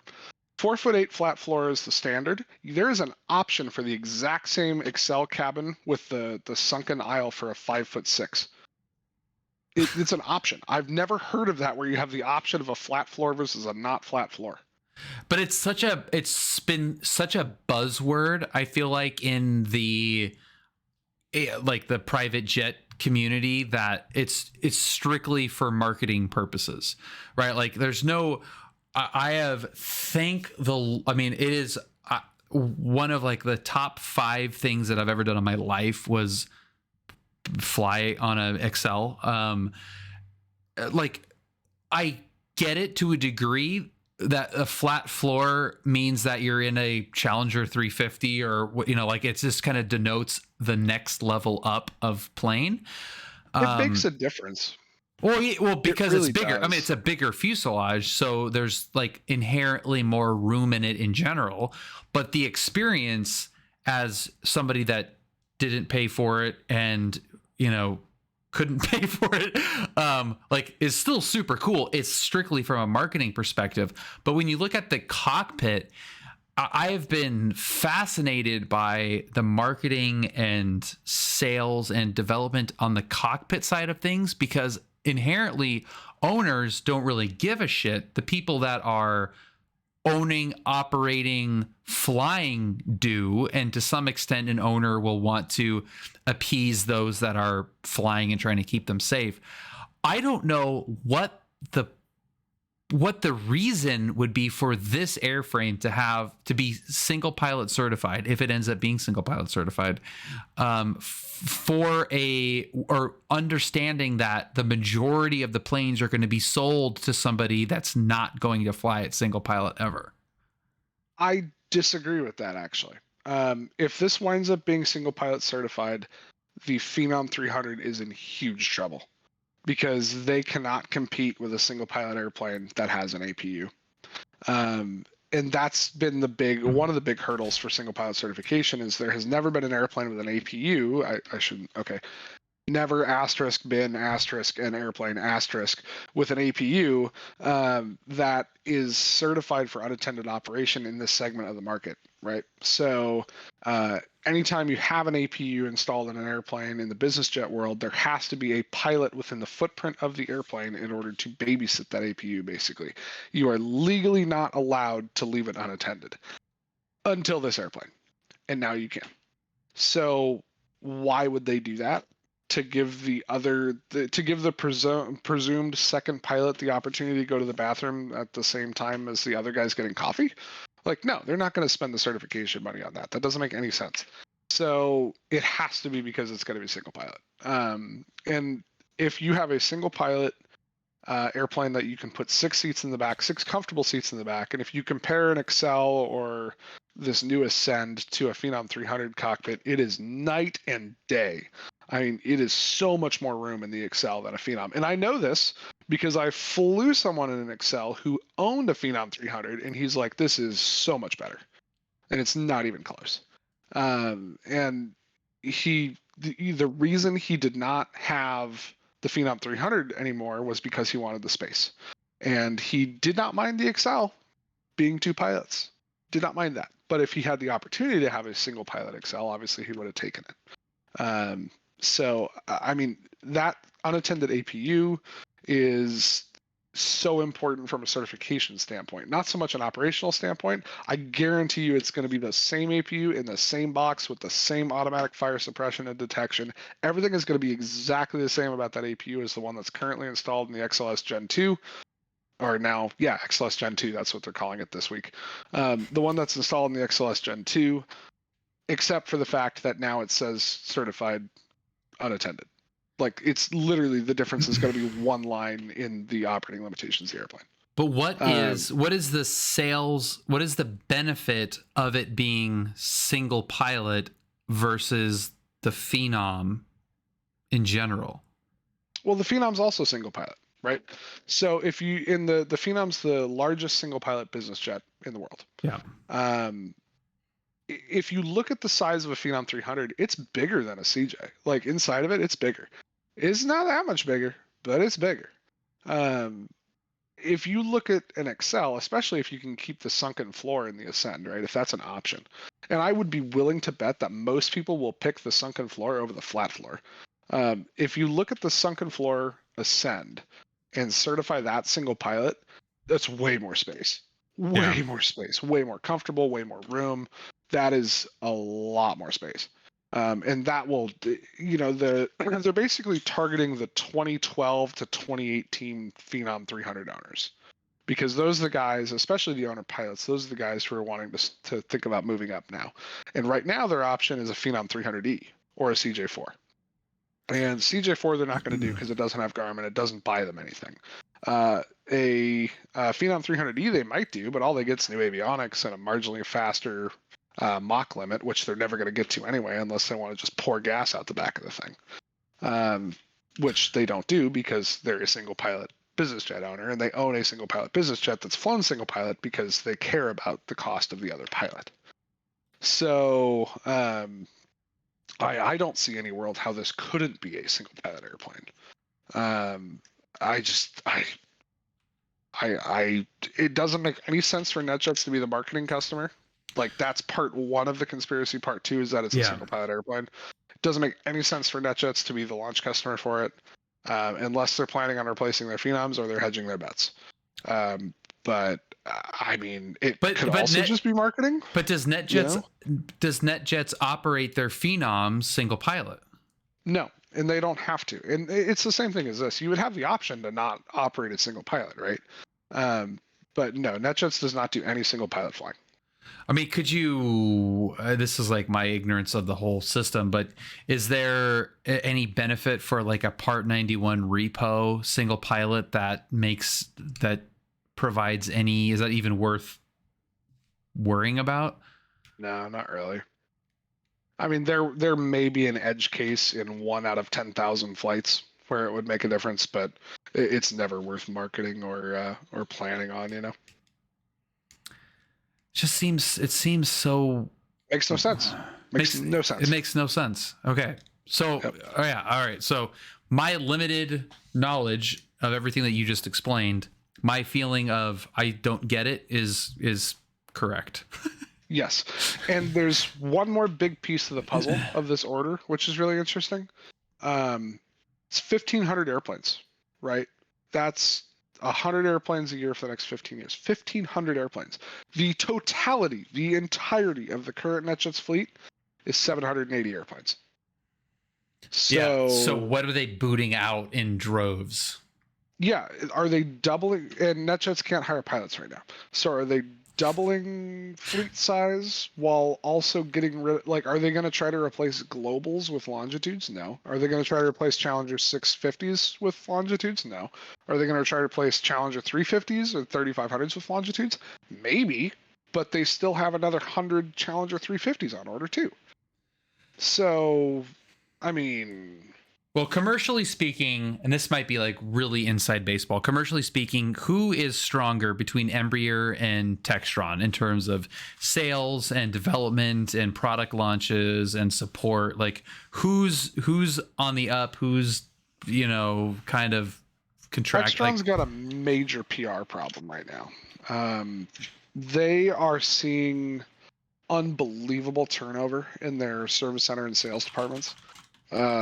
They're losing a significant market share. So for the last 16 years, the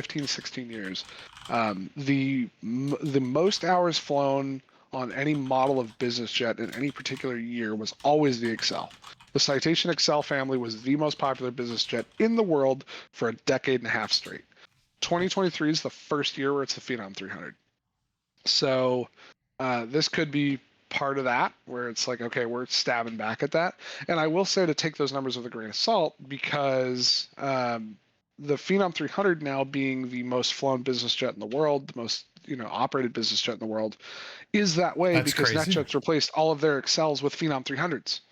Like, if NetJets had kept their Excels and not gotten Phenom 300s, it would still be the Excel.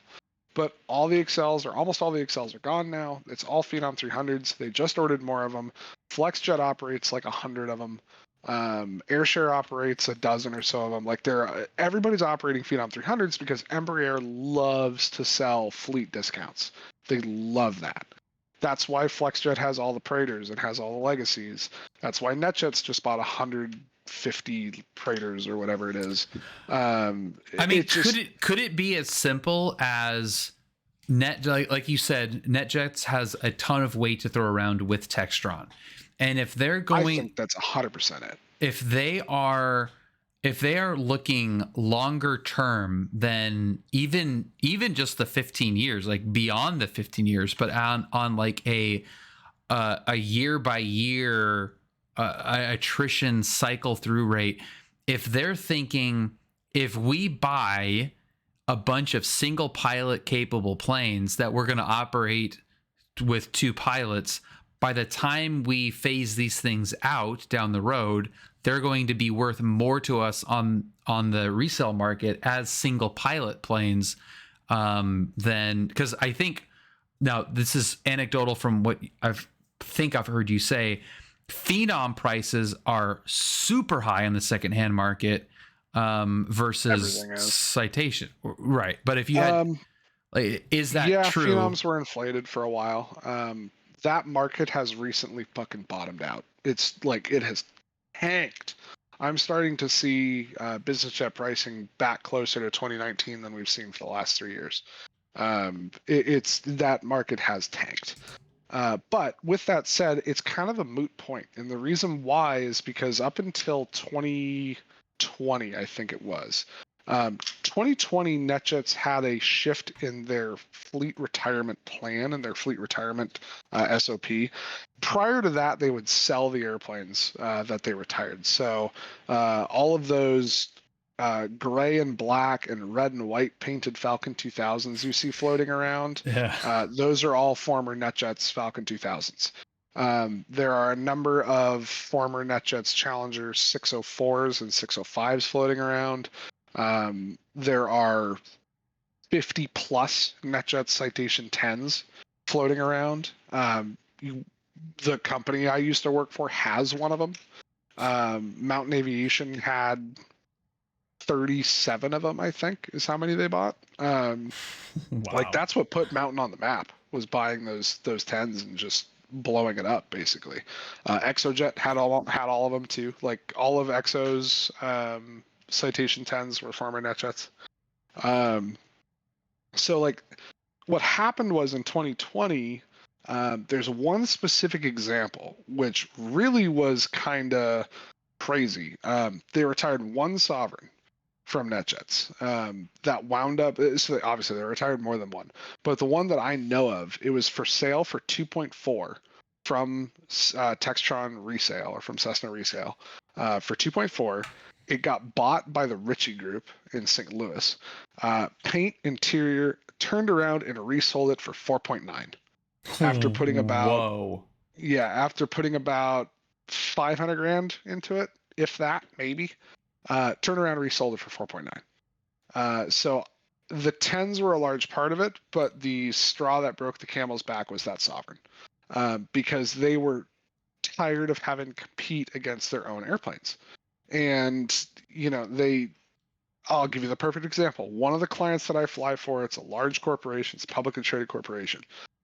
They have 2 or 3 shares of NetJets airplanes that they use as supplemental lift for their actual internal flight department. They also have a charter account with Wheels Up, which is now Mountain Aviation. All those Citation 10s. So they're Mountain Aviation now. What's that? Wheels Up rebranded? Wheels Up bought Mountain Aviation before Wheels Up started going downhill. Got it. So Mountain Aviation, actually, hang on. I might have gotten that backwards. Fact check me on that, because I think my fatigue might be getting to me on that one. Either way, it's all these Mountain Aviation Citation 10s that show up. And they literally, it's the same company buying the same thing for the same reason that NetJets is competing directly against. And if those airplanes did not exist, they probably would have sold 1 or 2 more shares of airplanes. So, you know, you can see why they would be pissed off about that. When they saw the Sovereign get painted, interiored, and resold for literally double what they sold it for, that was the straw that broke the camel's back. So now, instead of selling the airplanes, reselling their fleet, they're scrapping them. So everything that gets retired out of the NetJets fleet gets scrapped now. That's crazy.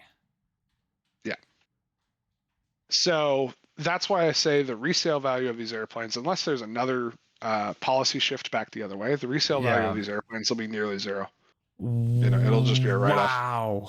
Okay, and Wheels Up did acquire Mountain Aviation.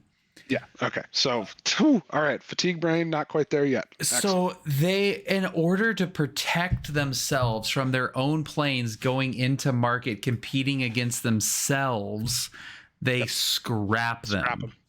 Yep. Scrap them. Sell them for parts. So the opportunity cost is worth more than the actual planes themselves. Yeah. Well, I mean, if you look at it, and I can give you ballpark numbers because I have seen them for clients, an eighth share of a Latitude a couple years back was about $1.25 million. Yeah. So it's a couple, it's like 6 months worth of one plane. Yeah, I mean, exactly. So if you scrap the airplane and you sell 2 more shares of another airplane because that airplane is not available on the charter market, it has literally just paid for the resale. Yeah. So why would you not do that? Right. Yeah, it makes total sense. It's frustrating because those resale airplanes, for the longest time, I mean, one of the Citation Ultras I fly was a NetJets resale. Half the Hawkers you see flying around were NetJets resales. Those white and gray Encores at ACI South? Yeah. Those are all NetJets resales. That has supported a lot of the I don't want to call them lower budget charter operations, but the not premium charter, the not share sales operations, like that has been the backbone of those fleets for a long time. Yeah. So come probably, I would say 2030, maybe before then, there's going to have to be a huge shift in how these companies manage their fleets. And I think it's only going to make NetJets and FlexJets stronger because they have the money to go out and throw their weight around and buy airplanes to replace those that are missing in the market. It's got, I don't know how closely you followed that conversation earlier today on the EVs. That whole I wasn't really paying attention. Yeah. So I'll spare everyone from the apocalyptic rant that I had against EVs. But I'm a super car guy, so I still don't think I'm as knowledgeable on the automotive industry as you are with aviation, even though granted it's a little bit tighter group. There's not as many aviation companies as there are car companies for obvious reasons. Right. But from an environmental standpoint, my stance is that EVs are horrible for the environment and are selfishly bought by people that are claiming to be environmentally sound when really they're just interested in the convenience, which they have abundance of convenience for EVs. You don't maintenance costs and you don't have to go to the gas station and all that kind of stuff. It's not about environmental. If you wanted, which I am a proponent of, being less harmful, wasteful for the environment's sake, you would repurpose older cars. You would buy an old Mercedes diesel and you'd redo the interior and, the energy used to create that car has already been expelled. So you're just repurposing things, recycle, all that kind of crap. That actually has a detriment to the stuff that I love, which is new cars. I want car companies to thrive. I want Alfa Romeo to come out with more cool, interesting stuff. So in order for that to happen, you have to have an economy that's promoting the purchase of new vehicles to help sustain the companies making new stuff. So it's a give and take, even with what you're describing here with NetJets. If you have NetJets that made a business case to, we're going to scrap the airplanes instead of reselling them to have a competitive advantage, it's helping to promote the creation of new products like the Ascend. Say whatever you want about the relevancy or necessity of having that particular plane versus an XL. Specific to NetJets, I might add, because it will absolutely, the single pilot factor will absolutely be relevant, but not to NetJets. Right. Not to, yeah. Well, yeah. And I mean more of, the flat floor and just the particulars of whatever makes this not an XL kind of, it's superfluous to just get an XL. But that is employing a bunch of people at Textron making new airplanes. And, you know, just the aviation industry in general is so expensive because the volume is so low, because all these planes are being repurposed. You have two planes that are freaking 50 years old. You know, like, you know, you didn't walk into a Cessna showroom and said, give me your, you know, I want a white and blue Cardinal. Right. You know, it's completely different than the automotive industry, where you have these super short life cycles of ownership for a lot of people, that I'm kind of torn between the two. Like, yes, it is wasteful to think of NetJets scrapping a perfectly good Ascend or whatever the hell that could live a very fruitful life with some other operator, you know, employing pilots and, you know, transporting people and all that kind of stuff. That is, you know, a negative, but a positive is it's creating new planes. Like, we get this awesome freaking cockpit. Like, I mean, how badass is this cockpit? Like, you couldn't retrofit. I'm correct me if I'm wrong. I mean this kind of like sarcastically to a degree, but like, you can't do this to an Excel. If you could, it would cost so much money that no one's really going to realistically do it. They do. That is, I get what you're getting at. That just happens to be one of the specific examples where it actually does happen and does make sense. But it's an avionics retrofit, not a cockpit and capability retrofit. Fair enough. Right. So any of the certifications, so like speed, capacity, range, all that kind of stuff, you know, remains. We're putting lipstick on the pig. Right. Remains exactly the same. So yeah, fair point. So it enables Cessna to go back to the drawing board to an extent and recertify and, you know, change things and update. Because from a lot of the stuff that you've explained, some of the capabilities on airplanes is only a certification, not necessarily a capability question. Like, the plane will do. Common. Yeah, the plane will do. I mean, talk about the 10. You know, I mean, that plane will go beyond Mach 1. Yeah, it flight tested supersonic. Yeah, but the expense to certify it at that is too expensive to make it worth doing that. And you know, like, there's no real efficiencies in doing that. You know, it's just kind of, you know, it's like Koenigsegg's going 260. Like, no one's actually going to do that, but it's kind of cool to say you can do it. So this gives an actual commercial reason to push the limit of the airframe that it can actually do, or not push the limit, but extend the limit of existing technologies and airframes, and have it actually be supported by new aircraft sales. Yeah. It also is kind of a catch-22, right? Because Cessna's production line capability is like 3 airplanes a week, 3, maybe 4. And that's a stretch. So now NetJets is going to be owning at least a half, possibly 2/3 of the entire Textron production capacity for the next 15 years. Granted, it won't work out in reality that way, because if you want to go and buy a Latitude today, you know, today's September 27 of 23. If you want to go buy a Latitude today, your first delivery slot's going to be Q1 of 25. But there are a gazillion NetJets deliveries between now and 2038, right?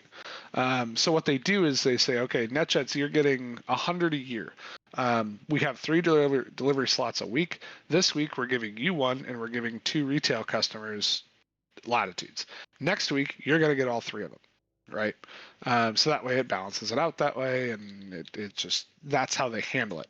So they can move NetJets delivery slots around to meet the needs of retail clients, but even then they're still so backed up with required deliveries for NetJets and for other companies, for other fleet sales, that, you know, they can only move the timeline up so much, because there's only so many delivery slots. There's only so much space in the hangar. There's only so much space on the assembly line, you know, and it's it's kind of a catch-22 in that regard, because yeah, you are going to be encouraging the development and the proliferation of these airplanes and of new aircraft sales. And if we get a higher volume of new aircraft sales, then in theory you should have a lower price per unit. Yep. Asterisk, the majority purchaser of all of these units is getting them for half price anyway. Yeah. So, you're not really going to see that effect, I don't think. Yeah. I think what you will see is that you'll see Bombardier's going to start selling more airplanes in the U.S. Falcon's going to start selling more airplanes in the U.S. Embraer is going to start selling more airplanes in the U.S. And I think if Embraer was smart, they would find a way to put an APU in a Phenom, even if it's not single pilot. Because if they can find a way to put an APU in a Phenom, or basically create a baby Praetor, right, like a Praetor 400 instead of the 500, an Excel competitor, essentially, they would sell gangbusters, because Embraer is always cheaper, and you'd be able to get one before you die of old age. So I think that would be a really interesting, or would be a really interesting change. I was expecting Falcon and Dassault at some point to come out with a Falcon 20 replacement. They have not done that yet, but I wouldn't be surprised if that happens. Bombardier tried to get into the mid-size market with the Lear 75. I shouldn't say that. They tried to stay in the mid-size market with the Lear 75. That was a colossal failure, but I think that was just timed poorly. Also, the Lear cabin is dated, so if they went something like clean sheet, but in the same size range, the same cost range, I bet they would see significant success, just simply based on the delivery delays for all of the Textron products. That was fascinating. Hot air, man. Dude, I like it's your world 100%, and it's super cool to see, something that's a pretty standard, up to 1,500 jets, net fleet, net jets, whatever. Yeah. What does that actually mean? What is the actual story behind that? It's really, really pretty cool. Yeah, and I have to stress that this is all speculation, right? Like, I don't have insider information. I'm just reading the way the cards are on the table right now, and looking at the totality of the picture based on what I'm hearing from everybody I know who's buying new airplanes, who's dealing with service, who's dealing with Embraer, who's dealing with Textron, and the totality of the information available to me is what suggests these conclusions. Yeah, it's just like those nerds that go frame by frame and break down movie trailers. Oh, those are the gloves that they had in the comics, so this is definitely going to be this era of it's this full on, like, look at the lever, and then they're right. And then they're right. Yeah, I mean it's a noticeable enough difference that something is up with that. Like that is not something you would just change unless something else has actually changed. Right, and I mean I've seen. Hang on, I'm looking for. I'm sending you a picture of the actual cockpit mock-up for the Ascend. That was at NBAA Europe, so you can see this is the real mock-up. That's the real thing they took to the trade show, and it matches the pictures. Yeah. It wasn't just some like render guy that just put the lever in the wrong spot. Yeah, the art guy did not copy the CJ3 Plus homework. That is the real cockpit layout. Yeah, it's identical. Yep. Yeah. So this is the real one. When are we gonna know? Like, when are we gonna actually know when that certification comes out? So the other interesting piece of that press release was that deliveries are expected Q1 of 25. That's a relatively aggressive certification timeline for a what I think is going to be a clean type certificate. It's not going to be on the 560 Excel type. So I would expect to know probably by Q2 of 24 whether or not they're going to have a single pilot. All right.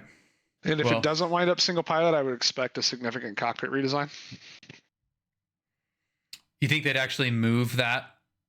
Yes, I do. I think they'd have to. Yeah. Huh. I think they would. All right, well, stay tuned for Q224. Brad Smith, calling the shot right now. Single pilot Ascend.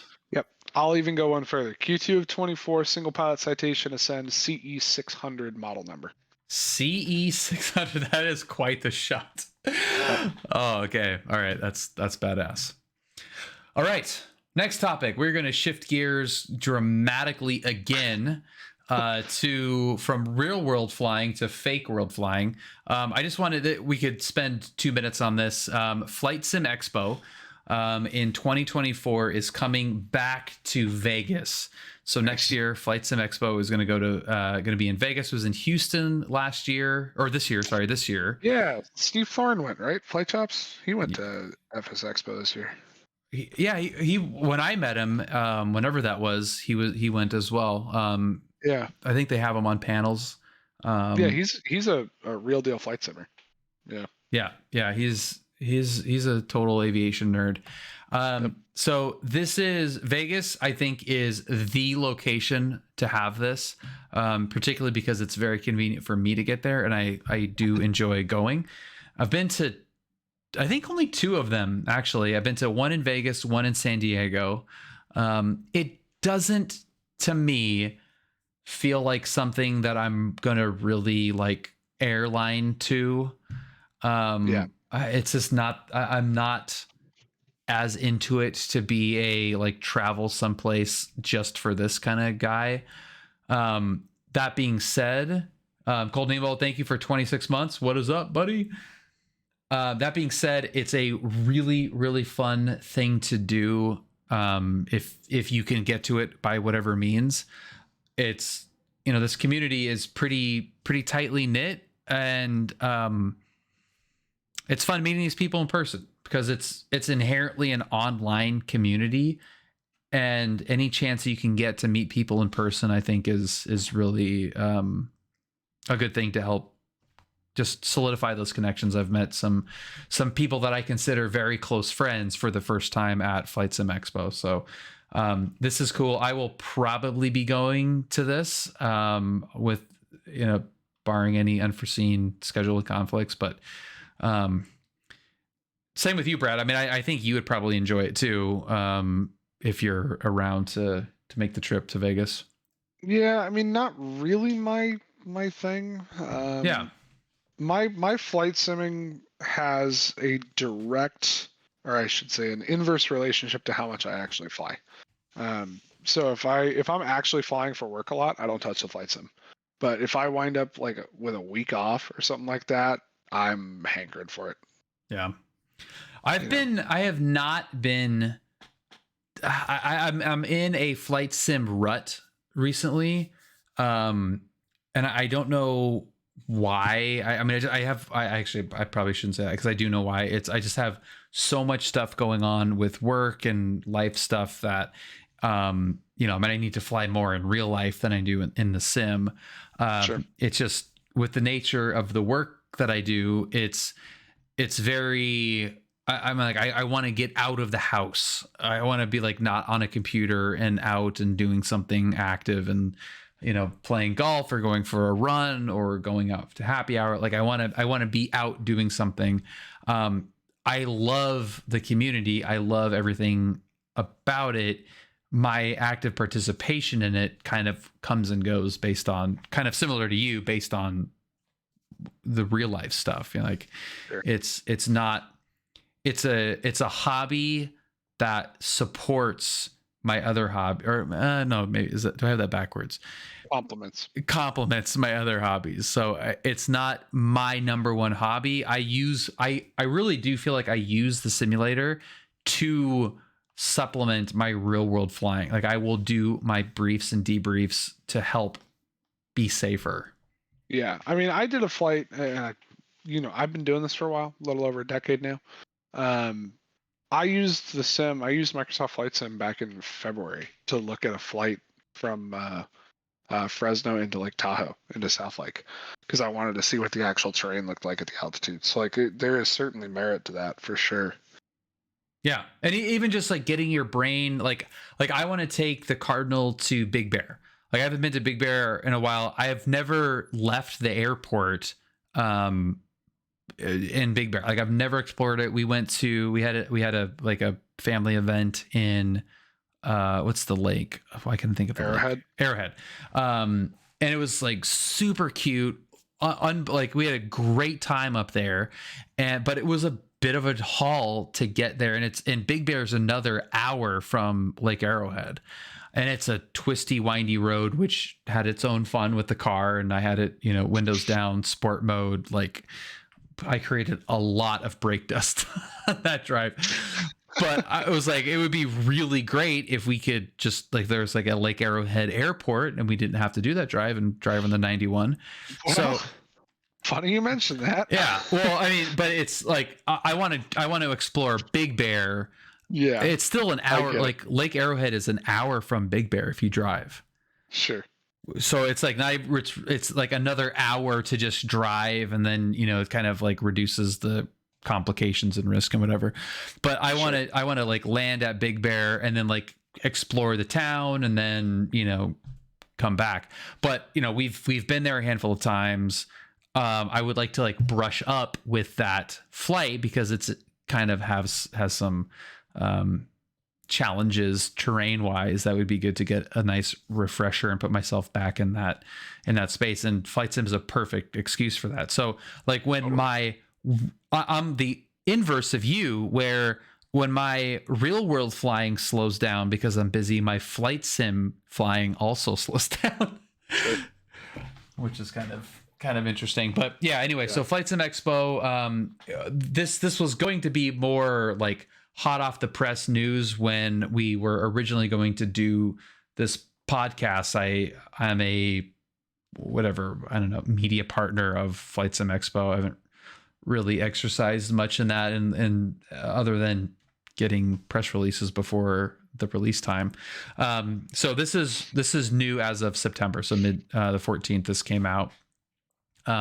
So relatively recent news, back in Vegas in June 21st to the 23rd. Super fun. I will probably be going if you want to go.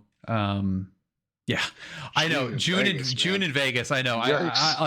I did have that same thought. I would go to Vegas every year in June and July as a kid. I would go twice a year throughout high school. So before I turned 21, I had been to Vegas 23 times or something. Yeah, for basketball, and it was always in the summer, so it was 118 degrees out. It was terrible. But so I'm not really that afraid of 115 degree Vegas weather because it is really dry and it's really not that bad. But yeah, so do that. The next thing that I wanted to talk about, this is almost like a light segue. I saw this news come up on FS Elite as well. Captain Sim. Oh, the memories. Yeah, releases this Boeing 717 for Microsoft, and it's funny because Captain Sim has such a interesting relationship with the community, and it kind of highlights something that I go back and forth with within the simulators is how important is realism in some of these planes. To me, a lot of what holds me back from enjoying a flight or flying a plane is that because I am a real world pilot, I have to know the plane in order to fly it. But if it's simple enough where I can just kind of jump in and enjoy the sights and sounds and kind of the not escapism, but the fantasy of recreating a flight like a 717 or 737 100 or 200. I can't remember who made that really high detailed one. Was that Hot Start? No, the 7.3. You know which one I'm talking about, right? The classic. I do. It was X-Plane. It was X-Plane 10 originally. God, everybody used to fly that thing. Yeah. But anyway, so FlyJ Sim, does that sound right? Yeah, it might be FlyJ Sim. But yeah, anyway, like you have these well, Hot Start Challenger. You've got the it was the FlyJ Sim 7.3. Yeah, and then what's the 7.3 now that everyone has? The PMGG. Like those are really, really cool, and from an enthusiast perspective, the best. Like if you want something that, I mean, it's amazing to go through that plane with Steve and it works like the real plane. That's incredible. But sometimes I want to just fly an airplane and not really worry about all the systems. And that kind of leads into this plane, in Captain Sim, where a lot of what, to the point of being called ripping people off, or being accused of ripping people off at the level of detail in their planes. I think if it's marketed as such, there's for me an enjoyment in something that's really just like hit a button, like give me a ready to start button. Like I really don't need all the hydraulics from a 717 to work and get out the, fish. That's not where I get the enjoyment out of flight sim most of the time. So I just, as a multi-type rated pilot and flight simmer on occasion, where's your stance on that? Exceptionally rare occasion, I might add. Yeah. But I mean, you've got DCS, you have a lot of time in DCS, nerding out on F-18s, where in that situation, you want the realism. Part of why you're doing that is to flip all the right switches. But how much of to an extent what you're doing from a like, hey, I want to see what South Lake Tahoe looks like, how much do you really need that plane to act like a real airplane to fulfill that mission? Yeah, I mean, so in the film world, as you know, there's the term suspension of disbelief, right? Basically, I need that to be exercised. It needs to feel believable, and it needs to feel as though it's could plausibly represent the real airplane or the real thing. The interesting thing with that is that South Lake Tahoe flight I did in the DC-3. I don't know anything about the DC-3. Yeah. But it was, I know enough about airplanes to fly that thing in the sim and go, okay, this is probably pretty correct. Yeah. And you look at I go back to my old flight sim days when I was a kid. I would go and fly the 182 RG around because that's how they marketed it. Damn it! And even though it's not right, that's what they called it. Anyway, I'd go fly that thing around, and the Cardinal RG in the sim, and it was close enough that even when I got into real flying, I could look at that and be like, okay, that's not right, but it's close enough, that I could set aside the differences for that. So to the extent that it needs to be believable, yeah, that level of realism is required. And I use the word realism specifically instead of authenticity because it does not have to be authentic. It does have to be realistic. And there is a difference, I think. So that level of realism has to be there. On the other hand, when I play DCS, again, on extremely rare occasion, the whole point behind playing that is what happens once the airplane's in the air, right? Some people do that to channel they've got the 578-page NATOPS manual up for the F-18. Yeah. They've got the checklist. They've got the knee board. They're wearing their fingerless gloves, flying their cockpit sim pit. Some people do that, and I think that's rad. Good for you. Have your hobbies. For me, I press Control E twice and get the thing spun up so that I can go drop bombs or go fly formation or go hit the tanker or whatever. But there's still a level of realism there where if I was able to reach up and press one knob and everything turns on, I'd have an issue with it, right? But there's that suspension of disbelief is maintained, the plausible deniability is there, where it feels immersive enough that even though I have no idea of how any of that is supposed to work, not a clue, I know how to differentiate that and say, okay, this feels real. Is it the option that you like, knowing that if you didn't hit, Control E or whatever, you have the option to start it up like the real plane versus? No, I don't care about that. That's a me thing, though. I don't care about the option. I care about the depth of it and the operational complexity of it, such that it behaves close enough to what I would expect the real thing to behave like without knowing what the real thing behaves at. Like, I would expect it to behave close enough to that it makes sense in my head. Okay. That makes sense. So I guess, and this is not knowing Captain Sim from, anybody, the history that, has given them their, reputation, I guess.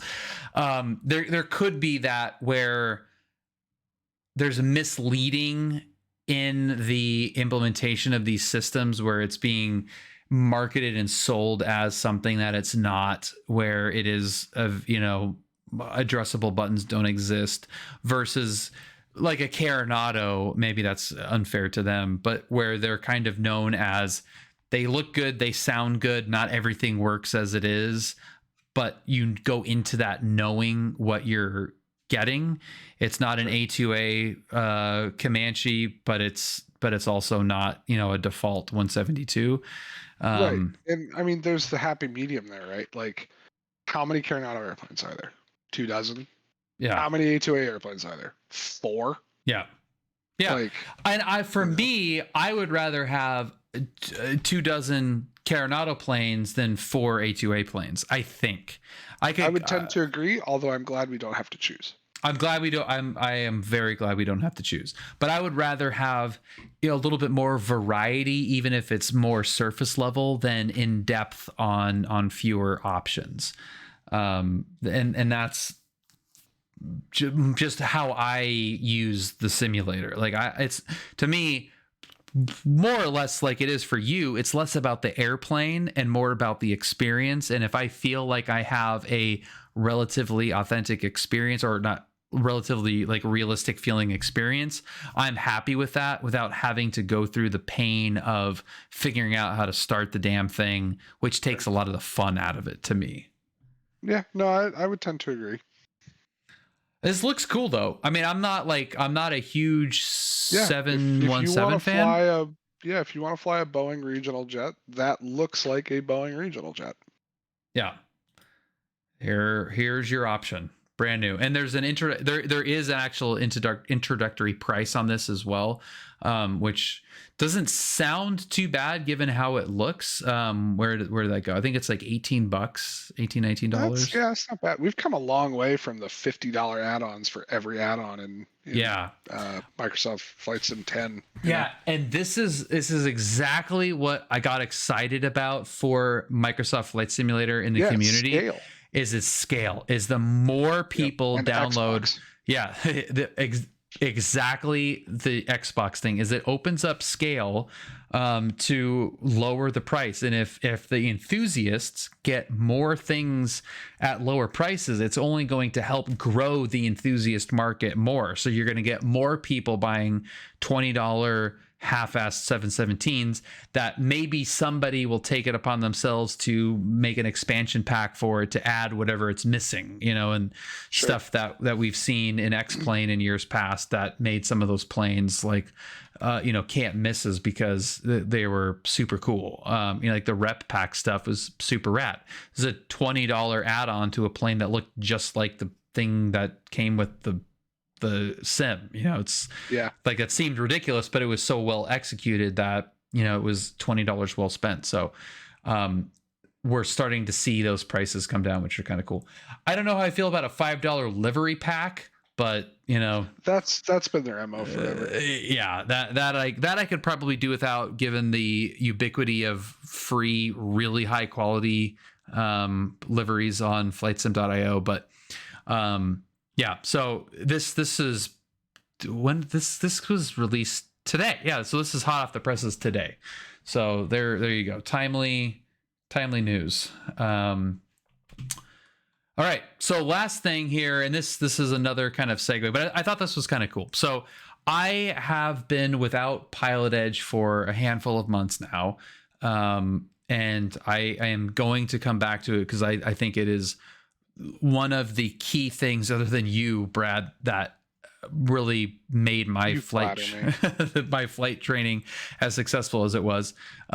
This is kind of cool. This is beyond ATC, and this is version 2.0 that is kind of cool. I still maintain that human to human interaction is the way to go.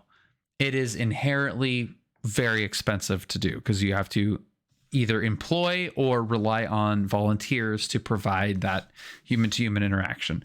So it's really not very scalable in general, but it is the best version of this kind of flight sim, ATC and flight sim version. That being said, AI, large language models, and voice recreation is progressing to the extent that it's not going to be long before we're living in a world where it's almost imperceivable, or even if you know that it's AI, it's going to be close enough to have that suspension of disbelief that it's perfectly fine because it's going to be either free or super cheap and 100% reliable and kind of nuanced moving forward.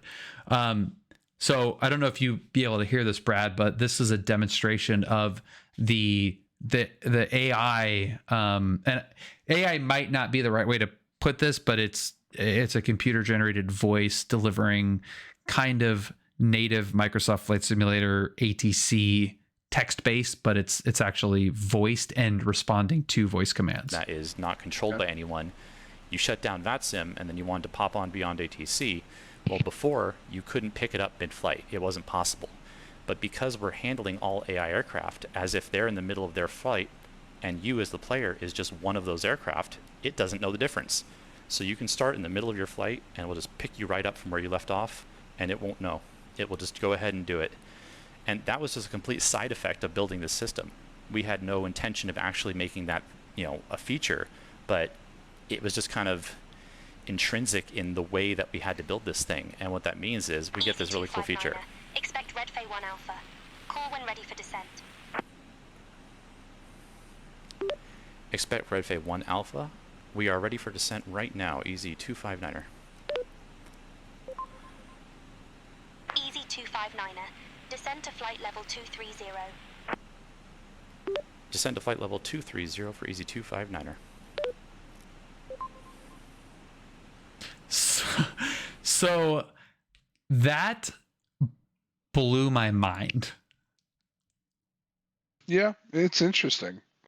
I think there's a lot of promise to it. It's not there yet, but it's interesting. No, it's the concept of that going through going to be tough for AI to get pissed off like PE when you screw up, all part of the experience. Totally agree. And that's why what I preface this with, it will never replace the human to human interaction. That'll always be the better version of that. But this was such a cool demonstration of what will soon be probably pretty easily accessible to use large language models in AI responses and voice recognition to have that interaction be, at least from a formulaic standpoint, pretty close to what should happen versus the VATSIM or Pilot Edge, what really does happen, that really could help introduce people to interacting with ATC, which is, to me, part of flight sim that makes it either a game or a replication of what flying actually is. Sure. Not having air traffic control, it feels naked. I'm at the point now where I'm thinking about it, so I don't have to be logged in, and I can fly at John Wayne, like we normally do, and like imagine what is being said. I'm experienced enough where I can kind of have that dialogue in my head to put myself in that context. But people, I think the majority of flight simmers are not flying in the same region over and over again based off of their real world flying. They're doing this kind of stuff where they're flying an EasyJet from London wherever to other London wherever. I have no idea what those I have no idea what those identifiers are. Isn't GLL That's Heathrow. Yeah, it's Heathrow. Okay. And then who knows what HAM is? Hamburg, Germany. No one knows. It is unknowable. One of life's great mysteries. Yeah, no one knows. So like that's what people actually use the sim for, and like on scale, like at the scale that we were talking about earlier with the 717, that's where the volume actually is. And somebody like Beyond ATC, if they can really crack the code to be able to provide guaranteed coverage globally with nuance, with voice recognition, so you're not either typing something or whatever, that's an advancement that I think the community, like, it could change the community and make it so pretty much everybody is able to fly with relatively realistic air traffic control regardless of when and where they're flying, which is huge. Yeah, and I think accessibility is a big part of that too.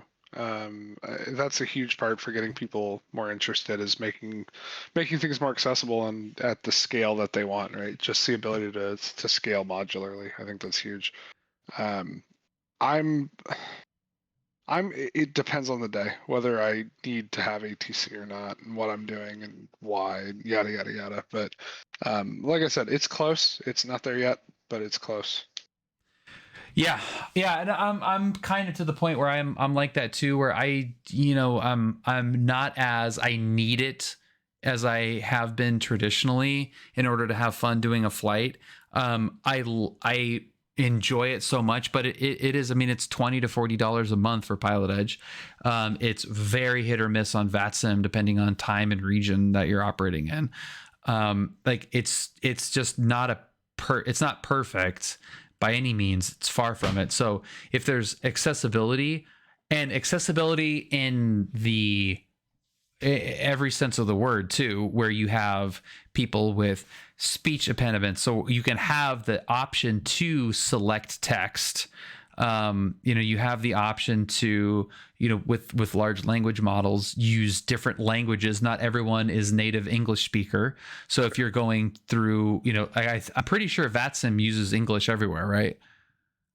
I've never done anything on VATSIM. So yeah, I think that's the case. I think it's similar to the real world, which is, it's English. Everywhere. English is Asterisk. is the language.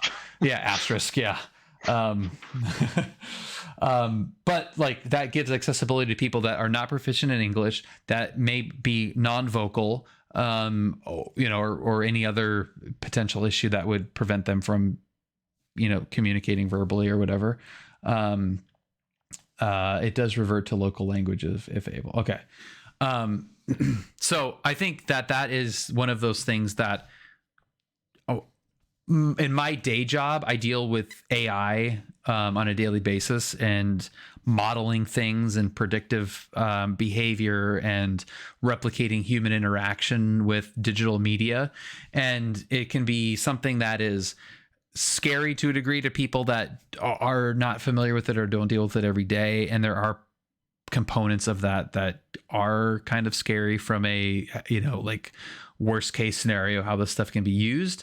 But when you think about all of the positive that it can bring and how it can supplement what we do on a daily basis and reduce some of the tedium that we deal with, I use ChatGPT to do a lot of stuff, and I don't feel like it's taking my engagement out of it by doing it for me, but it's helping me do things that I would normally do but quicker, because it gets me closer. I'm still editing, I'm still like, does that sound like me? Is this how I would put it? That's not right, or whatever, but it gets you further along. And this is one of those use cases, I think, that it's really freaking cool. Is it a real human? Sure. No. Is it better than nothing? I think yes. I would agree. I would agree. I think better than nothing is a low bar to clear, but I think that is well above that bar. I think that's selling it short. Yeah. Better than nothing. That's gonna be the title of my autobiography. Yeah. Bill Ferrelli, he was better than nothing. Yep. Oh my God, Brad. Well, this was a really really fun discussion, number of discussions, and I think I'll probably export this as like one big podcast, but I think there's also some merit to the individual conversations that we had, because segment. Getting your interpretation of some of these things is really interesting, and if you'll allow me, it would be fun to do more of a interview style version of this too, because I think a lot of your story and the stuff that you do on a daily basis is super interesting to a lot of people.